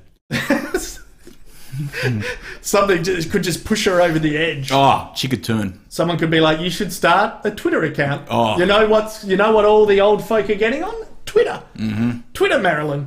You should fucking... Yep. Mary, get on Twitter. Get on the Twitter. Get on the Twitter. Share some political opinions. Yeah, share some political opinions. Share your thoughts on your Asian neighbours online. That's what we need. That's what we need online right now. Yeah. So bloody fire it up. That's what the world needs more of. You've mastered the art of Googling. Yep. And the search engine. Yep. And bookmarking. Yep. Now let's get you on social media. Get you a social parents on social media. Here's a topic to segue into. Hey, look, mobile AirTag, fucking sweet. Yep. I like it. I don't think I need it, but I'm being a snob. But I like that there's a demand in the market for people. I am the market. You're right. Yeah, I people need not cracking their screens. Yep. There's a demand in the market for that, and this engineer has been smart enough to go, this ends. I try to end this. I draw a line in the sand. Yep. Sick of seeing people with no cracks. more screens cracked on my watch. Sick of it. Yep, not happening. So, fuck yes, just to wrap up that story. Good invention. Big fan of inventions that help people continue to be idiots. Yeah. Overall. Thank you, engineer. Thank you. Parents on tech. Parents. Yeah. My mum text messages me and I panic. Yeah. Because it's an essay. Yeah. Every time. Are we allowed to talk about this? I mean, what if your mum watches it? Oh look. Is she aware that you're on the YouTube? No. Is she aware that you're on Twitch, Mozza? No, look, if any of you tell my mum I'm on YouTube, there will be trouble. Yeah. There will be trouble. Yeah. I'm not. Yeah. My parents know, obviously. I've had to come clean because I'm working on it daily. Yeah. And I'm like, this is what It's I do. your job. It's my job. Yeah, you couldn't hide it. Drilling it into people that it's a job Yeah. can be difficult. It's Yeah. like, so what are you doing today? You're at home? Yeah. Like, yes. Your parents are a little bit younger and hipper than mine too. So they get that it's a thing. I couldn't tell. If I tried to explain this to my mum, she wouldn't understand what it is. Yeah, I couldn't. Yeah, she wouldn't get it. But she's got the smartphone. She's got the smartphone. She could end up on a social network. Facebook's installed on some phones, It Moz. is. It is. Would you... I've told her, don't use Facebook because it'll fill your phone with viruses. That's what I said to her. Virus paranoia is real among parents. It works really well on old people. Yeah. Yeah. Virus paranoia is a serious thing. I think because when computers were really mainstreaming, late 90s, early 2000s, Yep. the computer virus was scary. It Because was- you spent a lot of money My on your mum lost a PC, lot of computers to viruses. on your fucking Pentium. Yeah. It's like, you spent good hard-earned cash on this, and some little reprobate, some little Mr. Robot wannabe motherfucker, even though the show wasn't out back then, Yeah. is fucking gonna fuck with my computer and put a virus on here through a Trojan. Yep. No, I'm not having it. My mum's computers are just festering with viruses. She lost so many. Email attachments or Yeah, something? no, She's she- got to have email. Oh, yeah, she has email. Yeah. Yeah, and she clicks on every link that is sent to her. My mum's good at email. She's Yeah. had email down pat for many years. Oh, that's good. My grandparents are good at email. The grandparents good email. Grandparents are good at email. Oh, wow. I think they did computer classes. They did classes. They did classes, I love mothers. it when people teach the old people tech. Yeah. Just not my mum. That's not okay. Yeah. Just in case it gets Let's out of hand. keep it on the DL. Yeah. Yeah. And we don't talk about this at all. Because, I give my mum very little information about my life. She rings up and says, how are you going? I always say, well, thank you. How are you? That's just play The it big straight. dot points. Yep. Not even. Wow. Not even. Yeah. I mean, how's the wife? How's the child? Yeah. Well. I just answer questions as if Yeah. I'm under military interrogation. Yeah. Just the basic facts. Is the boy well? Yep. House is going well? Yep. Dog's well? Yep. But then it starts to get to the point where it's like, I've got this thing on my phone. Do you do tech help? Do you do tech support for your mum? Laura, my wife, I sub out the tech help to her because she likes. This is interesting because my wife's quite good at the tech help with my mum. If I tried to tech help my mum, A, I'm not very good at it. B, I would snap. I would lose my mind. Yeah, I've probably been there. I've probably snapped at a mum or a dad at one point in my life where I was like, enough. Yeah, enough. No more fucking tech help. Enough of this shit. Yep, no more fucking tech help. Yeah. The grandparents, they're doing classes. Yeah, they've gone to They're doing classes. classes. Yeah, Go Nana to a and class. Pop have signed up for a fucking class. They're doing a fucking class. That's right. Yeah, you're not too good for But class. I don't feel good about doing that. No. I don't feel good about it. It's not pleasant. No, it's not pleasant. But you're helping them. It's like give a man a fish, you feed him for one day. Send him to a tech class who can sort out his own shit. That's what Jesus said. I still try occasionally. I try. But as soon as you start hearing the initial problem, you're in. You're involved. Yeah. That's the tricky thing. Yeah. As soon you got to try to shut it down early and go... You don't want to start talking because then you'll end up in a situation where you've got to listen. And that's dangerous. Yeah. You know what I'm saying. Yeah. But we love our mums. Oh, yep. No. Yeah, no, I do. Yeah, I do. Yeah. No, Mozza. Mozza. I love my mum in the way I love an exotic African pet. Let's say a lion.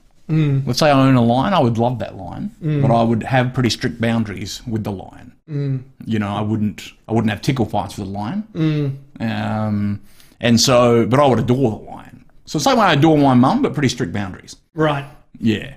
And you've got the conversations have got to have strict boundaries around them. So the moment I answer the phone, it's like, hey, Ma, how you doing? I'm just in the middle of something. Always. Just open with that. And say something she respects, like I'm just in the middle of cooking dinner. I do that a lot. Oh, wow. Yeah. Is that an outright lie? About half the time it is, but she does call around dinner time. Yep. So it's usually half the time it's true. Yeah. Or I'm thinking about making dinner. Yeah. But I'm considering walking to the shops to buy some food for dinner. Oh, yeah. My mum will catch me a lot when I'm like, I've just started being productive. Yeah. Honestly, I've just... Oh, they know. They know. Yeah. They know. All right, yeah. No, I am thinking about it. I'm getting to it. I'm getting to it. So it's still a valid retort. Yeah. Yeah. But again... parents and tech. But with my mum, she's old enough, I've got to answer the phone in case she's fallen over and can't get up. Yeah. Which is why she needs the mobile airbag. Right. Yeah. The mobile airbag. Well, I can just say to her, did your mobile airbag deploy? Would be a big help for you. Why weren't you wearing your mobile airbag? Yeah. I got to the mobile airbag for Christmas for this very reason. Why aren't you wearing it? Does your mum text? Oh, yeah. She's got the texting down pat. She texts the fucking... They've got the classics down pat, don't they? They got the phone, they got the email, they got the texting. That next step of being on a social network, varies parent to parent. Yep. I imagine some parents are very good at it. I think so. It's got to be some people's parents who are really good at the whole internet. It depends, I guess, how old they were when it came out. My daughter's 18, and she and I have and so we're both on. There's certain platforms we're both on. Yeah. And we have to be very clear with each other that we can like each other's posts. But she doesn't want me commenting on her shit. She doesn't like, oh, it's your dad here. Look at you with your little friends on your right. She doesn't want that. No. Yeah. Look at you with your post. Yeah. Look at what you've posted here today. That's good right. story, huh? Yeah. Good, great story. You've done really well. Great story. Yeah. No, I don't do that to her. Yeah. Yeah. Or something where it's like, what are you sharing this for? Yeah. What are you doing? Yeah, that's right. What are you doing? What? Yeah. Who are you? Something, what is going on? What? We've never talked about this. Why are you sharing this? Exactly. Yeah. Do you like this band? Yeah. Don't do that. Start PMing, messaging. It's like, I noticed that post. I noticed someone...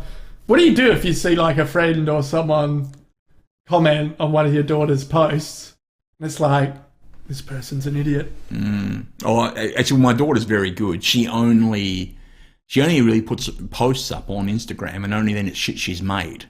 Okay. So that, and she's a lot smarter on social media than me. Okay. She says I only post when I've made content.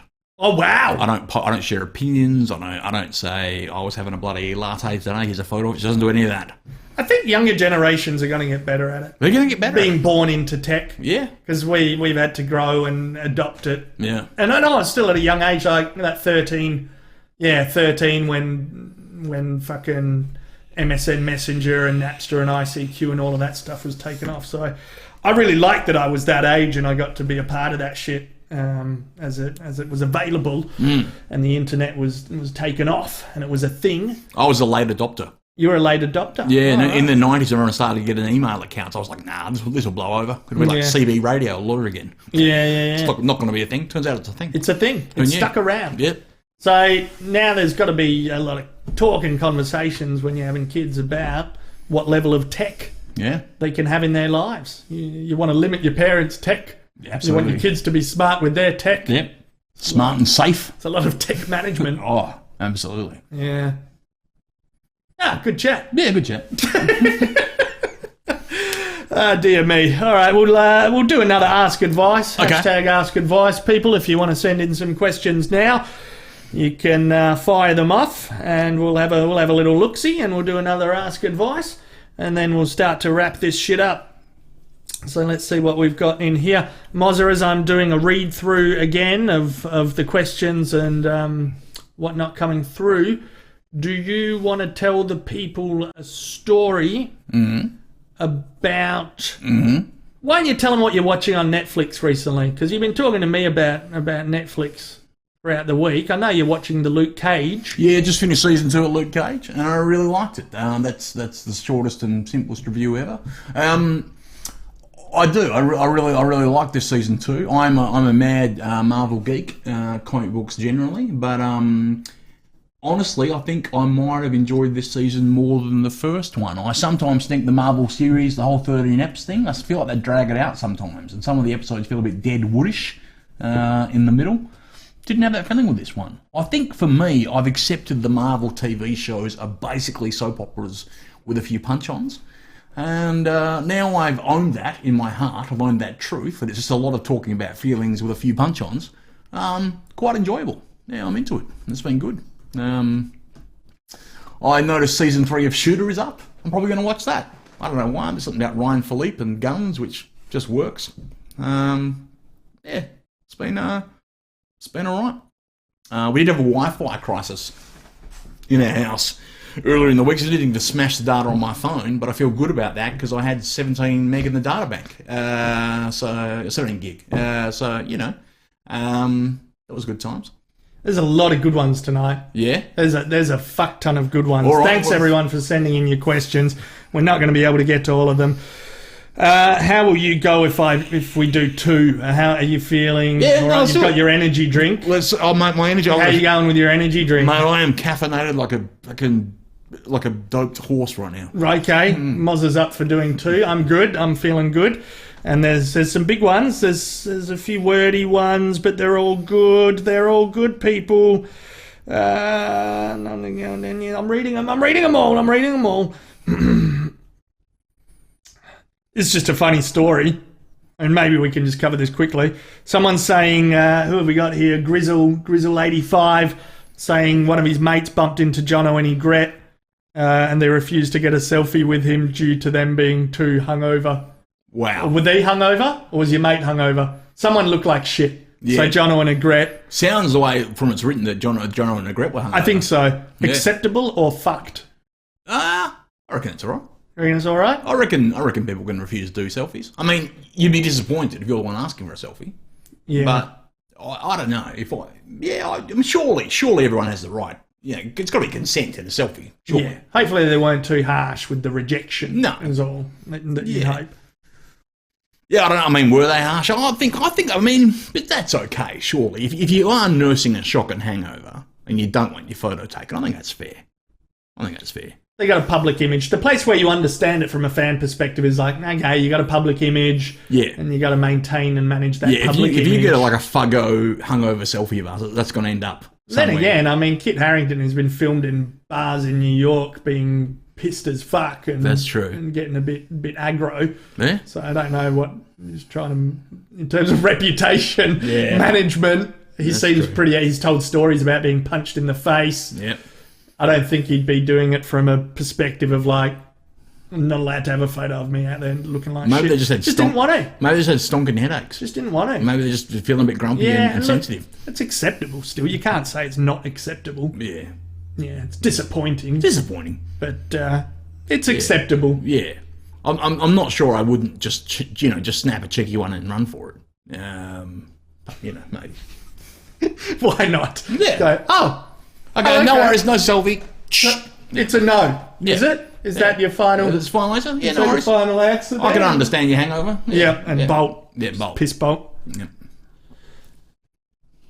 Logan Paul versus KSI. I got to bring you up to speed. Yeah, I don't know anything about this. So Logan Paul's a YouTuber. Yeah. KSI's a YouTuber. Yeah, I reckon we'll cover that more in July. Okay. Well, I'll bring Mozza up to speed soon. All right. We'll talk about that one soon. People asking who we reckon's going to win. Well, I'll give you some analysis and some stats. Because they're actually going to punch on, yeah? Not a lot of stats. IRL, punch on IRL. Yeah. Wow. True. All true, happening in late August. Okay. So, yeah, well, we'll get to that one soon, folks. People have asked it a few times. Okay, there's some good ones here. I'm just going to fucking pick. Thank you, everyone. Yep. Okay, what have we got? What was my first one back up here? This was a long one. I didn't actually get a chance to read it all. I'm just going to read it all out and hope that it doesn't turn to shit at the end of whatever they've written. I have problems talking with people, not because I do not like them, but because I cannot get interested in them at all. Wow. It also affects the relationships with the people I am living together. Do you have any tips or tricks how I could get more interested in people? Wow. That's it. Man. Very different to what we had before. Yeah, we don't mind the serious ones from people. This is an interesting one because the person's not saying they're shy or introverted or anxious. They just don't find people interested. How did it begin? It's not that I don't like people, just don't find them interesting. Is that what they said? Yeah, that was the second part there. I have problems talking with people. Not because I do not like them, but because I cannot get interested in them at all. Wow. I have problems talking with people. Okay. So it's a two-way street. Yep. Is my initial thought. Problems with talking with people. So, yeah, like you're saying, shyness or something like that. Sounds like that's not the problem, though. Yeah, okay. Sounds like it's not the problem. Sounds like it's a... Yeah, it's or maybe it's not recognised. I mean, maybe. Of course, I don't know you at all, but yeah. As I'm saying, it's a two-way street. You got to put in some effort. You do, because you can put in effort, or you put in some courage if you are shy. Yeah, and you just haven't realised, or you don't know whatever. I mean, I don't know what I'm actually like, I guess, half the time. But I wonder, maybe to this person, and I don't want to sound harsh, but are their standards a little high? Like how interesting does someone need to be? Yeah. Do they need to be like a Japanese soldier who's, doesn't know the war's over and has been on an island for like 50 years? Do they need to be that level of interesting? Yeah. Like they've sold fucking were they a runner-up in Nobel Peace Prize? Were how interesting? Because most of us are not that interesting when you pick scratch under the surface. Most of us are pretty basic at the end of the day. Yeah. Not too many of us have amazing stories to tell. Yeah. I reckon you've got to be... Part of the work of socialising is being curious of people. And the trick is asking questions. And if someone gives you an answer that's not very interesting, so do you like animals? Oh, yeah, I like cats. I mean, no, it's not a particularly interesting answer. But then to go a bit further and say, well, what do you like about cats? Because they, I find them, they're playful. Oh, what is it about cats playing? You got to push past. You got to push past, and maybe you got to push past the boring parts. That's right. That's kind of what I'm thinking too, because people can become interesting. It's not that because you can't make a judgment straight away and go, that person's not interesting. I'm not going to put in a fucking effort. So you do have to put in the effort, and you can be surprised. It's like, this person's way more interesting than I ever fucking knew. Yeah, and that's exciting. Yeah, and try to put it on yourself. See yourself as the interviewer. Because if you were running a show and you had someone who was a dead root interview, it'd be on you to pull out the interesting things out of them. Okay. So imagine you're in a show. Yeah, exactly. So if this person sees it as their job to dig for the interesting stuff, then just keep working at it, Because if you keep asking deeper question, maybe it's going to go nowhere. Because not everyone wants to open right up. But just maybe you keep probing the cat thing and you find out that, when was the first... What's your earliest memory of cats? Wow. My nana kept cats, during the war because... I don't know. Like some interesting story. You're onto a nana story. You're onto a nana story. Someone's nana's interesting. Yeah. I love finding out people's nanas are interesting. Yeah, you find out that, Nana saved bloody 80,000 cats from the Nazis or something. Right. And you're like, fucking good story. Holy shit. Yeah. This story just fucking opened up. Shit just escalated. Is there a movie about it? That's right. And maybe there was. It's like, there's a book. Yeah. There's a book about Nana saving cats from the Nazis. Yeah. Fuck yes. It's an untold story. But and then you go and it's like, this is, I've crack this. Or, Yeah, now it's fucking interesting. now it's fucking interesting. Yeah. And then you stop talking about the natter and it's like, okay, Yeah. good chat. Yeah. But, you got something out of it there, Yeah. People can't always be interesting either. No, they can't. They can't go on to be interesting all the fucking time. No, they can't. But you'll be amazed how often you underestimate somebody, and it's till you ask the right question. I ran into a lady in Fremantle, 95 years old she was, and I straight away went into be, little old lady, she's barely alive. This conversation might not be that interesting. We thought, well, we were both sitting at the same bus stop, so started digging away. She was a meteorologist during the Second World War. I keep saying war. I'm like, I'm war obsessed tonight. Maybe it's a soldier cup. There's stories. You got the army cup. But it was her job during the war. She was one of an all-lady staff for the British RAF, the Royal Air Force, during the war. All female staff of meteorologists used to communicate to the bomber pilots while they're doing their bombing runs. And say, well, you got this weather condition here, this weather condition there. Go this way because there'll be enough cloud to obscure you from the anti-aircraft guns, but it won't be like lightning and thunder and shit. That was her job, and I was like, that's the coolest fucking job I've heard about today. And that was you. That was your life. Yeah. And we could have just sat there talking about it's a nice day today. Yeah. It got interesting. Yeah. It's a nice day today. It's a good start. It's a good start as well. Like if you're looking for an in with people, I mean, you've got all your big basics. Your go-tos with weather and but in social situations, parties and shit, you ask people what they do for work. I mean, that's always a big one. It can be hard because people don't always have interesting work, so that might be where you're like, no one is fucking interesting.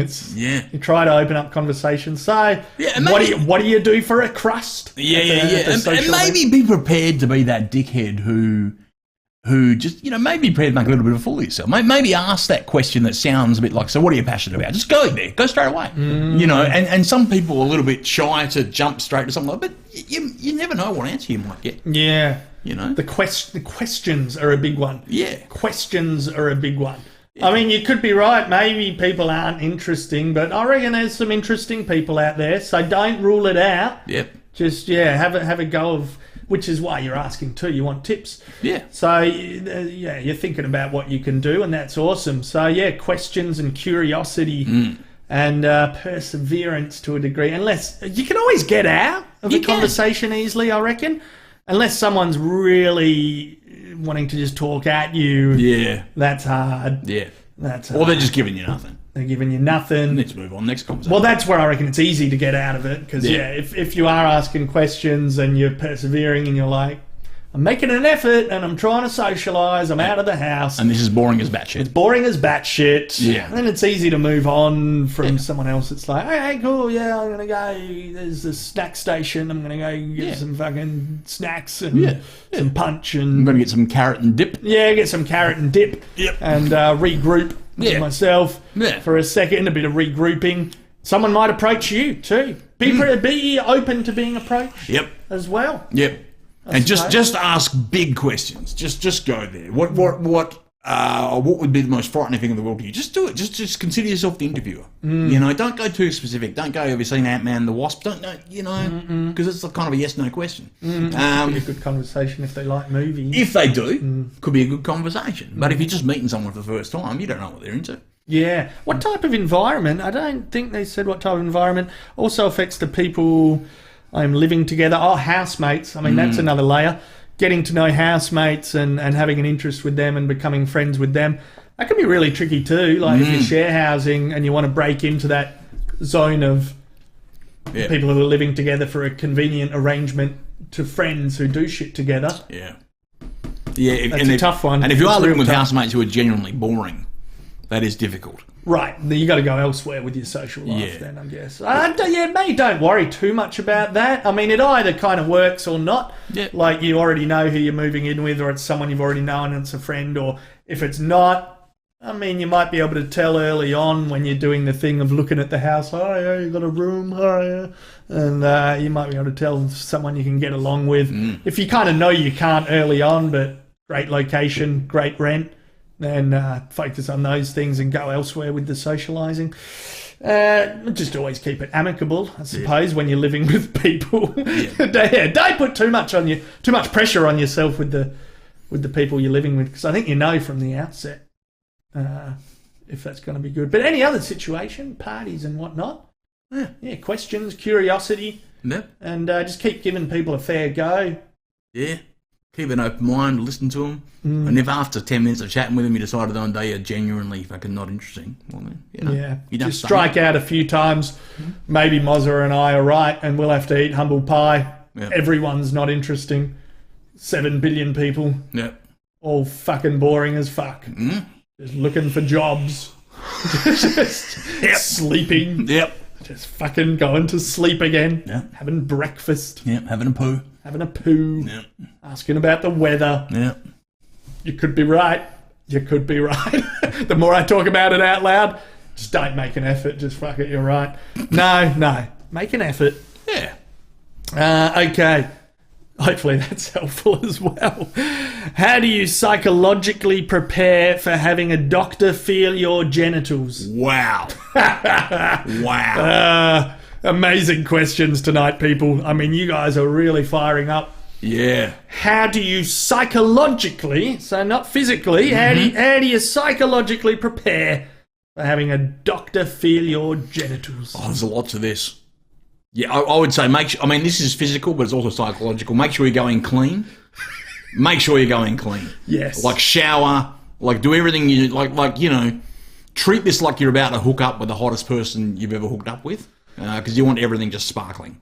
No scent of a whiff anywhere. You don't want any perturbed look. No. You don't want to see them kind of just... zero unbecoming aromas. Yeah. Clean undies on. Yeah. Yeah, just put the effort in. You don't want to have to deal with their face of...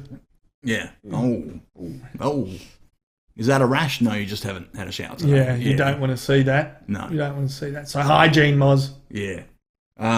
I would say name the awkwardness straight up.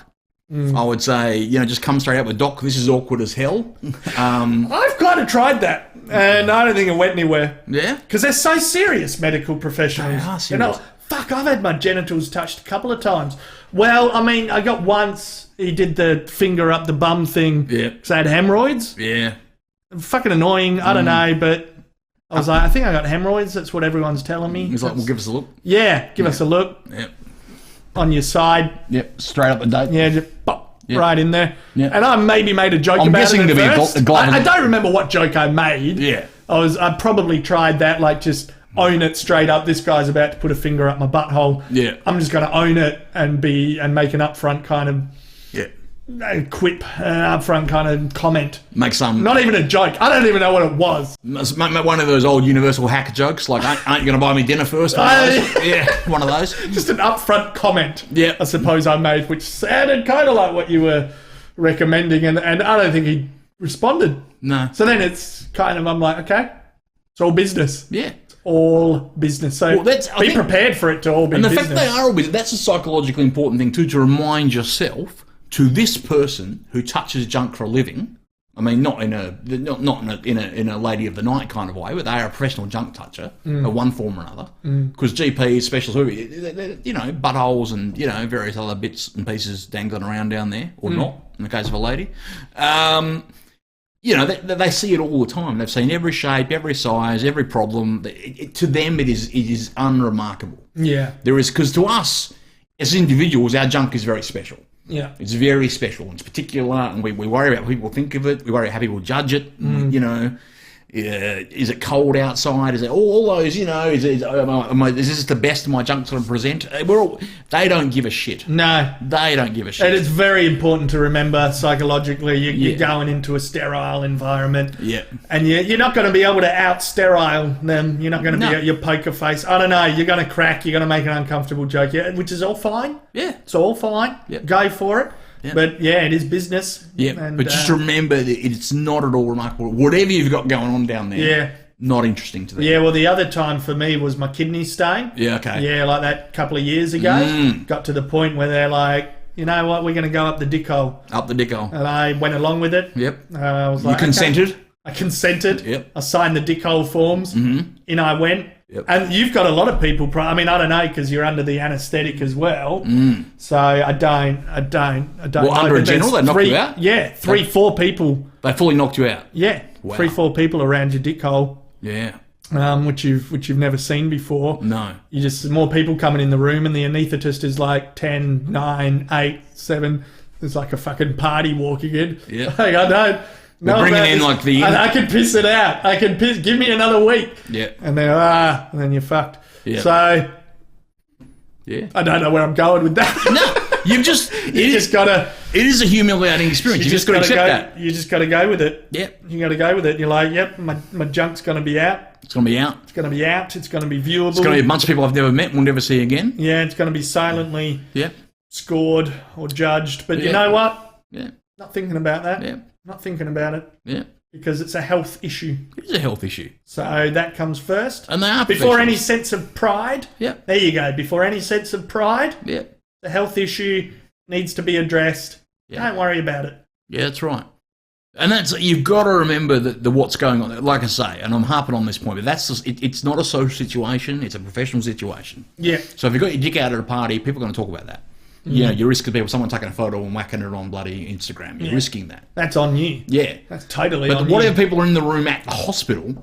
No one's taking a photo. No one's going home at night going, you should have seen this guy's Don't dick. think anyone did. No. I hope no one did. No, I didn't see anything. Yeah. No one tagged you at least. No one tagged me. No one tagged Aussie Man Reviews. Like, Yeah, that's Aussie right. Man's come in for bloody surgery today. Yep. The kidney stone, he can't piss out. Yep. Have a look at this. Have a look at us going up the dick hole. Yeah, I don't think so. No one said that. It would have been weird. They'll be like, can I tag your page? Yeah. Can I tag your page? Like, I can get that sometimes if people are like, oh, Aussie Man's here. Yeah. I'll tag you.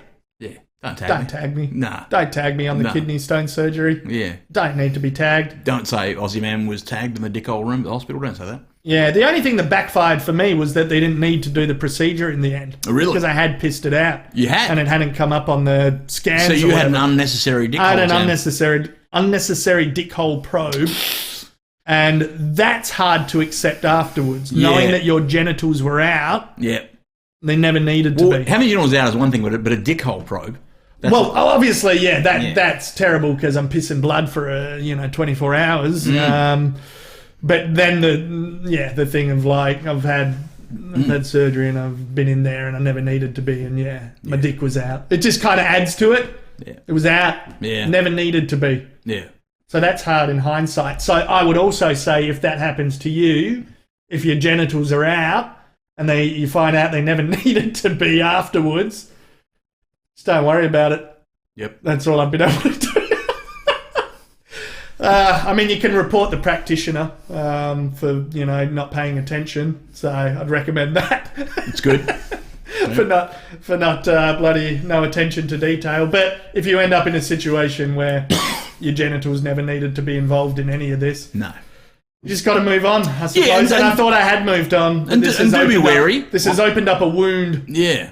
But it sounds like this person knows the genitals need looking at. They do So, for the moment. there's that. But that can turn around. They can.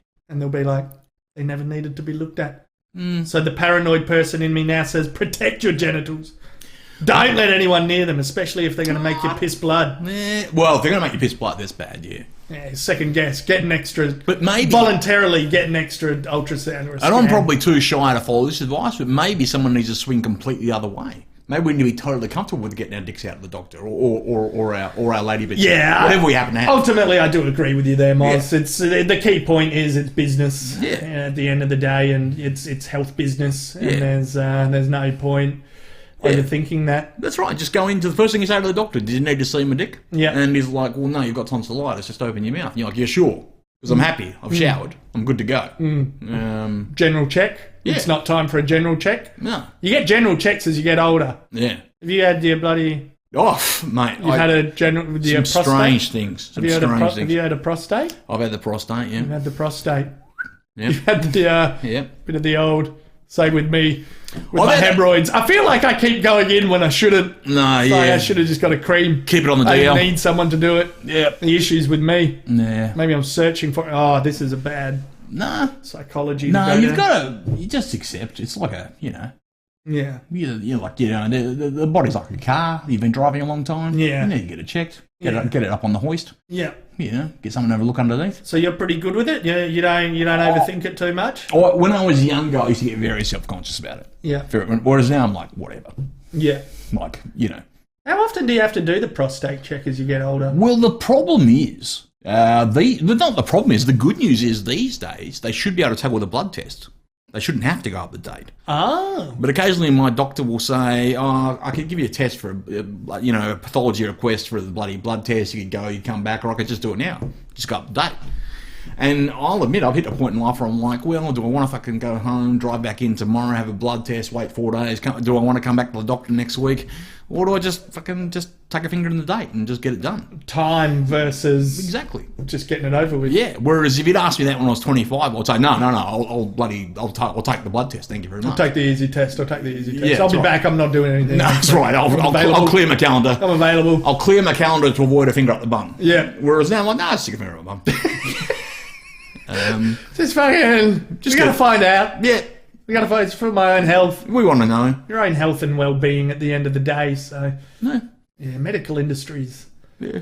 This is a big one. This is a big one. Some dark magic. We haven't done any medical industry conversations yet, really, have we? No. That was kind of our first one. No. But yeah, all the best with whatever you got going on there in terms of needing your genitals, well, yeah, felt. Yeah. Having a doctor feel your genitals. Yeah. Hashtag no shame. Yeah. Could be serious. Could be, exactly. Could be. Bloody, my brother-in-law had bloody lump on his balls. You get that shit checked out. Yep. Yeah. Yep. And put pride, Yep. shame, Yep. embarrassed, just curb it. No. Just curb it. Could be anything. Might be nothing. But it could be something. So get it checked. Yeah. With me, it ended up being nothing. Yeah. With my kidney stone, then I had to get over that. You had a bleeding obstacle. dick, but that was caused by the... I had a bleeding dick. Yeah. That's a separate... You can issue. ask that as a separate question if it goes wrong. Yeah. And you never needed to have your genitals felt. Yeah. Okay. Okie dokie.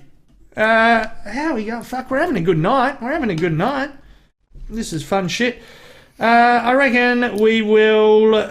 do you want to do one more?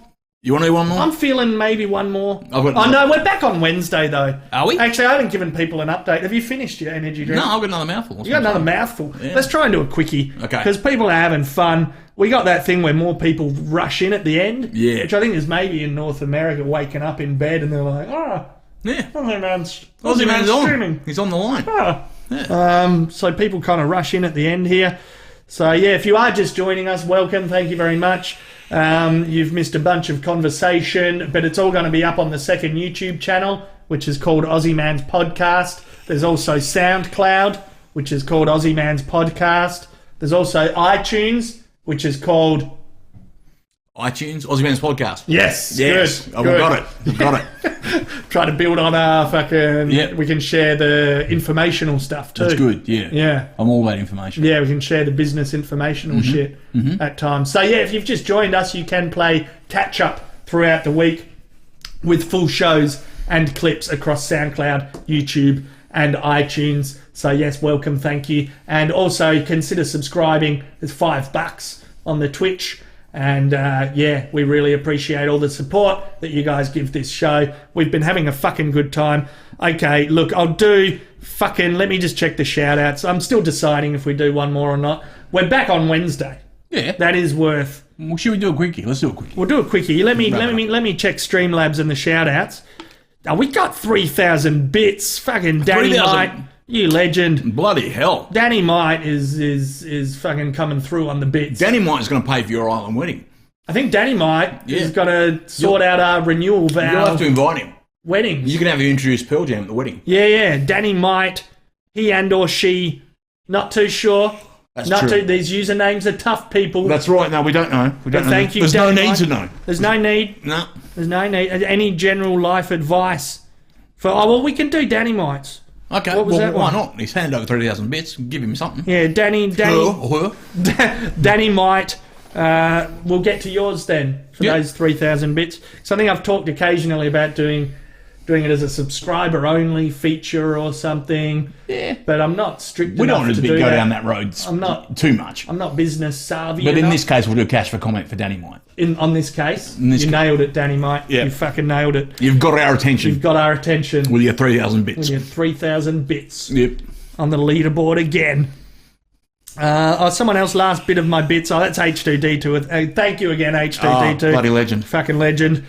1,000 bits from Officer Nasty. Thank you, Officer. Going back to work. Great show. Take care from New York City. Yep. You were up early then, Officer Nasty. Fuck yes. Well, in the local nasty department. In the local nasty department. Nasty PD. Nastiness never sleeps. That's right. In New York City. That's it. There's a premise. Yep. There's a log line. There's a log line for a Netflix series. Punisher season 3 or something. I don't know. Okay. Yep. Officer Nasty. Fameth. Thank you for your subscription, Fameth. Thank you for everyone who's following as well. I never give you dickheads any attention. Thank you. Invis DK. Thank you for your 1,000 bits and your awesome job moderating as well up in Denmark. I think. Yeah. Thank you, Invis DK. You're a fucking legend for all your work as well on this venture. I did Fameth. Yep. Nailed Fameth. Yep. Lord Homer, thank you. Resubscribed 2 months. Thank you for your resub. Thanks, Danny Might, for the resub as well. We're going to get to your general life advice in a second. Toad's Nuts, thank you for your 100 bits, Toad's Nuts. Good shit. Osmosis. They've done Osmosis. Pretty clever. Pretty clever. Good branding. Someone new to Twitch, dare I say. New account. Thank you for that. I'm taking my ego's like, it's about us. Claim it. That username is about us. Oh, no doubt. Osmosis, thank you for your subscription. 100 bits, Neo642145. Nah, I'm not talking about my hair. My granddad had this hair. My dad had this hair. Yep. My grandma had this hair. Your dad survived in a POW camp with that hair shoved up his ass. Yeah.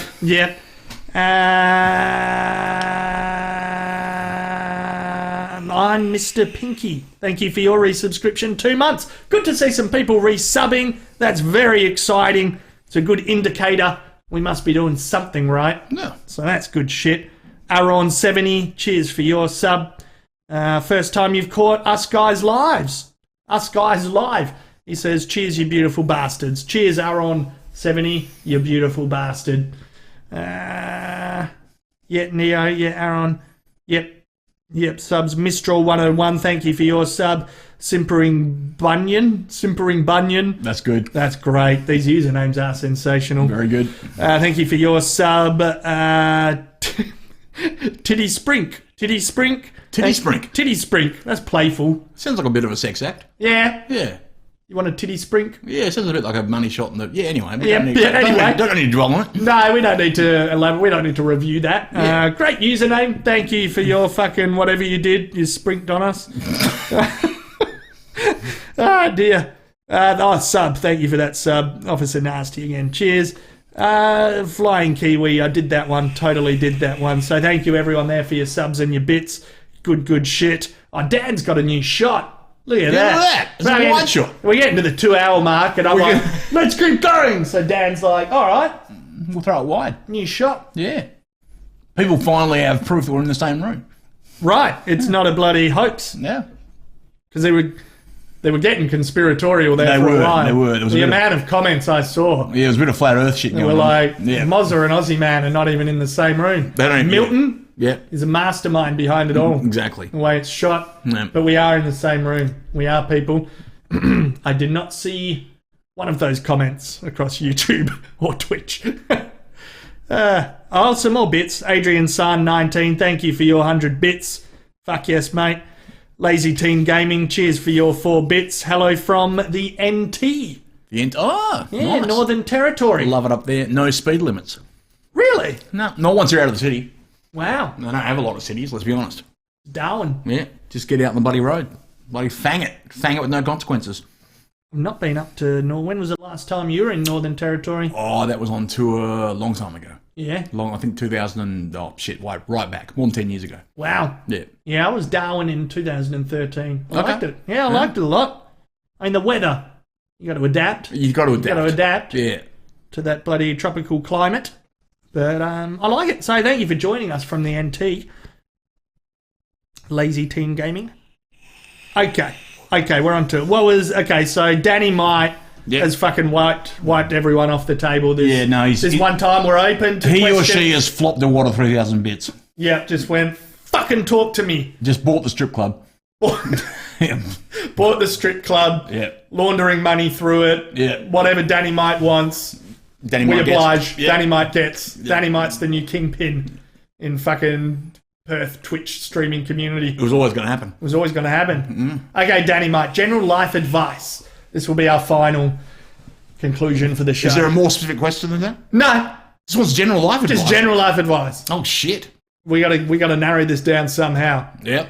General life advice Wow. for Danny Mite. General life advice. Holy shit. I have that song in my head, always wear sunscreen. Yeah. Something. Yeah.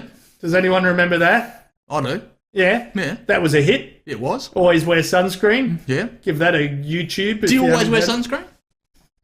Sometimes I don't. I don't. I skip it some days. I'm bad, and I'm very white. I'm pink and white all over. I should wear sunscreen. Yeah. Because we have no ozone layer in Australia. Yeah. I should bloody wear it. I don't know why I choose not to. I have no logic. No. It's like the missus, I put the sunscreen on. For some reason, I'm like, Yeah. I don't know why. So always put a fucking jacket on. Yeah. Nah, you can't make me. You're not the boss of me. I got no reason to say no. You're not my real dad. Yeah, I don't know. Yeah. I should wear sunscreen every time. Yeah. You know what? I think sometimes it's like I'm only going in for like at the beach. It's just a quick dip. Quick dip. Yeah, it's a quick dip. Yeah. Unless I get caught in an undertow. Yeah, that's right. There's a long dip. That's a long panicked dip. Yeah. Otherwise, quick dip. Yeah. So don't need the sunscreen. Towel, shirt back on. Anyway, wear sunscreen. Yeah. Danny Mite. I would say general life advice. Look, all I've got is general, because this is so broad. But don't take yourself too seriously. Oh, that's good. Don't take yourself too seriously. Don't be afraid of failure and fucking up, because you're gonna. Don't beat yourself up for shit. You know, because people get obsessed on, lie awake at night, remember very embarrassing or stupid thing. Let it go. Let it go. Move on. And just try to, don't worry about what you can't control. Don't worry about it. Don't try to rescue people or save the world. Just do your bit where you can. Where you can. Yeah. Don't. Take it easy. Just take it easy. There's times you got to work hard, make an effort. Yeah. You know me. I give a shit a day. Yeah. You're very fucking. You're clear. Yeah. You're clear. Yeah. With your boundaries and everything there. It's like, yep, one fuck a day. Yep. I'm not going to go giving fucks out about everything. I've got one fuck a day. Exactly. That's what. Try to give one fuck a day. Yeah. Do you get pushed into 2 fucks though? Do you find yourself still getting pushed in? Well, I'm very slow to to give 2 shits in a day. Very slow. And just accept that life is not always, because part of the problem is we get raised in a world full of marketing and advertising, and we get led into this bullshit that we can be happy all the time. You can't. You're going to go through patches where you're sad, depressed, things aren't going well, fucking relationships fuck up, work goes to shit, whatever it is. Things aren't working out, can't get what you want. Just accept when that's happening. I think this idea of relaxing into constant change is not bad. It's pretty good. It's like, because we fight to keep things The same, yeah. the same. Yep. And it's like everything's going good, it's going to stay the same, it's pleasant. But it doesn't take a lot sometimes to just throw you off. That's right. And then you got to adapt. You can't hang on to stuff too tight. No. You got to let go of a lot of shit. Yeah, that was one you were saying there too. Yeah. You're like, don't dwell on shit. Don't keep you up at night or whatever. Yeah. Because you want a good night's sleep. Exactly. So you don't want to hang on to shit and become sleep deprived. No. Sleeping is so important. Sleeping is alongside sunscreen. If I could sleep professionally, that'd be my job. Yeah. That'd be my life's work. Okay. Yeah. No, I'm big on sleeping. There's got to be a way you can make that happen. Well, I don't know. There's always a way to make I think things it'd be a happen. pretty shit YouTube channel. Mozza sleeps. Yeah. I think people would learn a lot. I mean, there's got to be someone who wants to learn about how you sleep. Maybe. There's always someone interested in sleep. Yeah. People study it. There's places you go to have them check your sleep. That's true. Yeah, So- I could just broadcast it. There's a role. I'm saying it's possible because what I'm saying as well with me life advice is there's always a way. That's true. Where there's a will, there's a way. Sometimes. Sometimes there's not. Yeah. There's definitely not. Yeah. And you should go, this was fucked. Yeah. This was a bad path. Yeah. Fuck it. Divert. Well, I've learned it. Yeah. I've learned that wasn't a thing. Learning from mistakes. I gave professional sleeping a go. It didn't pan out. You've already tried it. No, but I'm just saying, if I was to try and it didn't pan out, I'll just have to let it go. Okay. Yeah. We went back into dreamer hypothetical mode for a second. That's right. That's what you were doing. Yeah. That was your like fucking millionaire job that's going to get you the feast outback farm paddock. Because I probably, I might make 20k a year to have professional sleeping. Yeah. Probably not enough to put the kids through school. Yeah. Anyway. Yeah. Anyway. Fucking, what was I saying? Where there's a will, there's a way. We got over that. Yep. Sometimes there's not a way, so fucking divert. Yeah. Constant change. Yeah. Just relax in the chaos. Be adaptable. Be adaptable. Yeah, adaptable. Yeah. That was a key word from me. Yeah. And don't get sucked into spending your life on fuckwits and dickheads.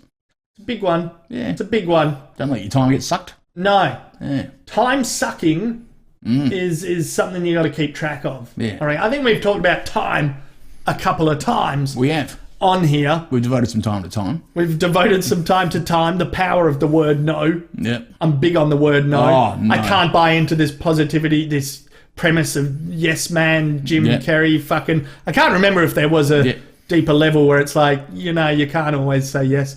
I hope there was. I haven't watched that movie for a long time. Anyway, this thing of take every opportunity, everything. Don't say no ever. No is... One of the most important lessons I learned in life from an older, wiser man, I might have said this on the show before, was always start with no. Because you can always turn a no into a yes. If you say yes to people and then try and say no later, they panic. Super hard. But you said yes. Yeah. Trying to please people. I mean, it's a thing, because you always want to please people, and you can end up doing that at your own expense. But you also want to be surrounded by people who can accept you when you are being, miserable or grumpy or whatever else. Yeah. Like the Marilyn Monroe said, yeah. Yeah. If you can't accept me at my worst, fucking go suck a dick. I think that's what she said. Something like that. And it's like, okay, fine. You're fucking, whoa. Yeah. Whoa. No, I wasn't not accepting you. Yeah. Ease up. Yeah. You got to fucking accept me too. Yeah. Nah. I'm not going with that phrase, actually. I don't know if I like that phrase, whatever it is. If you can't accept me at my worst, don't deserve it at my best. Right, that's the one. Yeah. Yeah. I like it, actually. You like it? I like it. Yeah. Yeah. I don't know. Is it making an excuse to be an arsehole? Well, maybe, yeah. I mean, nothing excuses being an arsehole. Yeah. But, we all should be able to fall apart at times. Right. And we all should, if you're a true friend with somebody, you should be able to accept that and go, okay, you're a bit of a mess right now. What do you need? What do you need me to do? Yeah. How can I help? Yeah. Yeah. Yeah, wow. Yeah, those are some things. Some general wear sunscreen. Yep. Get plenty of sleep. Yep. Let go of issues that are causing too much fucking mental energy. Yeah, stay the fuck away from toxic relationships. Yep. Fuck them off. Yep. Say no. Say no to people. Power of the word no. Just on principle. Just to be difficult. Yep.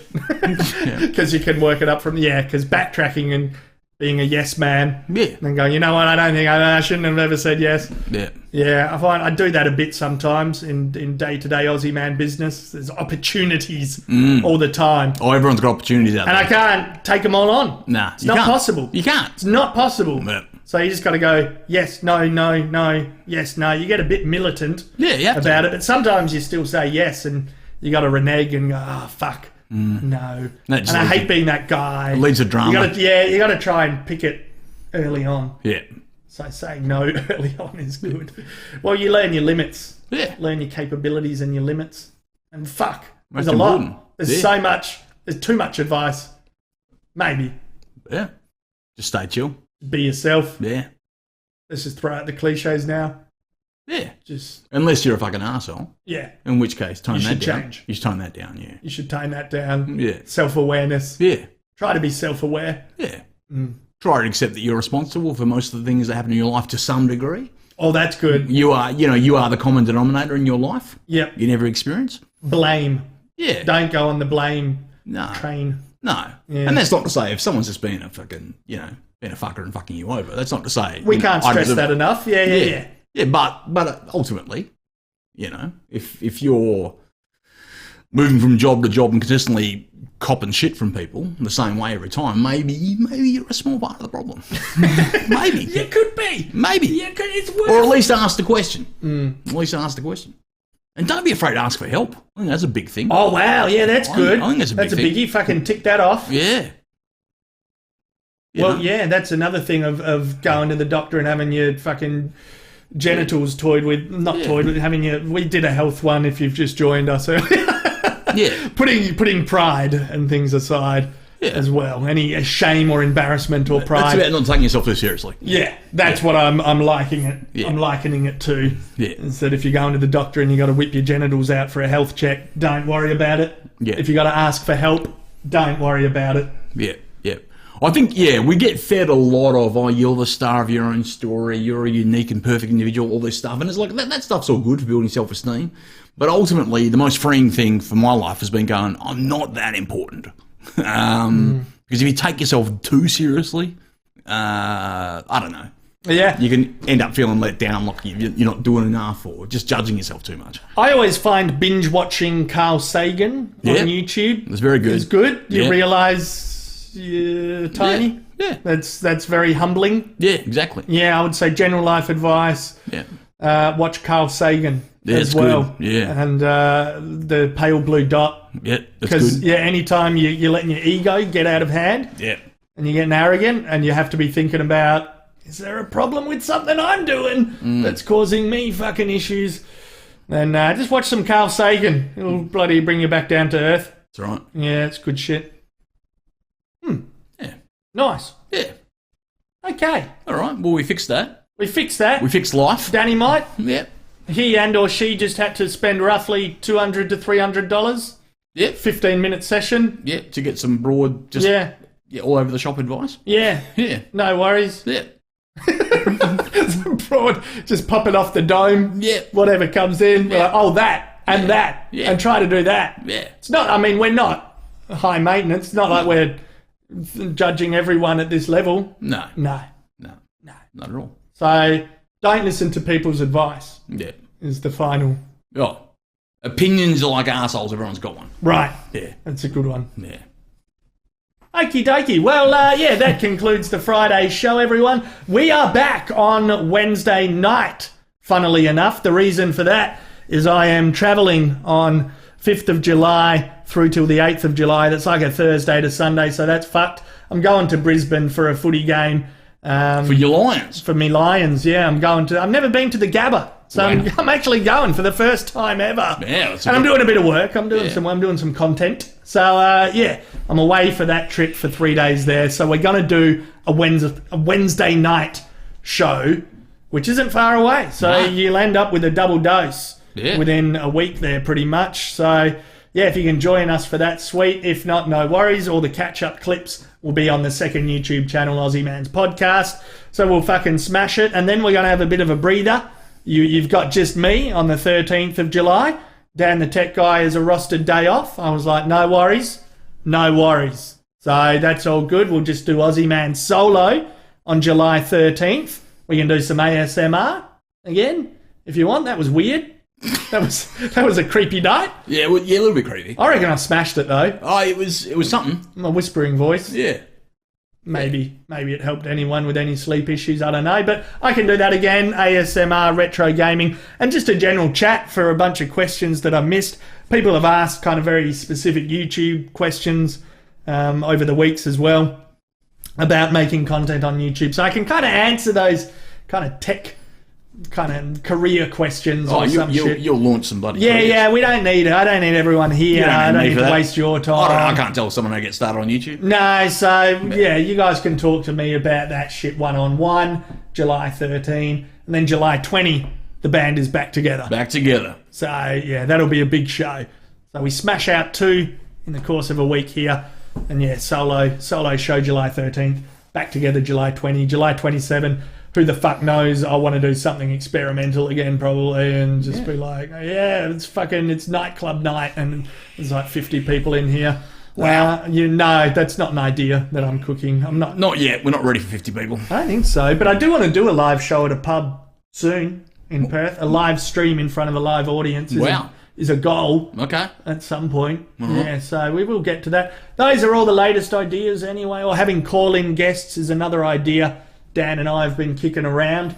So we can have guests who are able to call in. I want to make like an Edward Snowden robot. Mm-hmm. When Edward Snowden does like a TED talk, he's like a face on a screen and he's a little robot that's like... Wow. Yeah, going around the stage. Haven't seen that. It's fun because he's hiding out in Moscow. Okay. So he's like a robot whenever he does a conference talk somewhere else. That's great. So I'm thinking we can have a robot that's got a person on the screen as the third guest idea or something as well. Yep. I like it. Those are all the latest ideas, that's going on behind the scenes. I like to keep you wankers updated, but that is all for tonight. Good shit. Yeah. Okay. You got anything to say? No, I just wanted to say to everyone, thanks for watching, being part of the show, and it's good to know you're out there and we're not just talking to each other. So thank you. Thank you.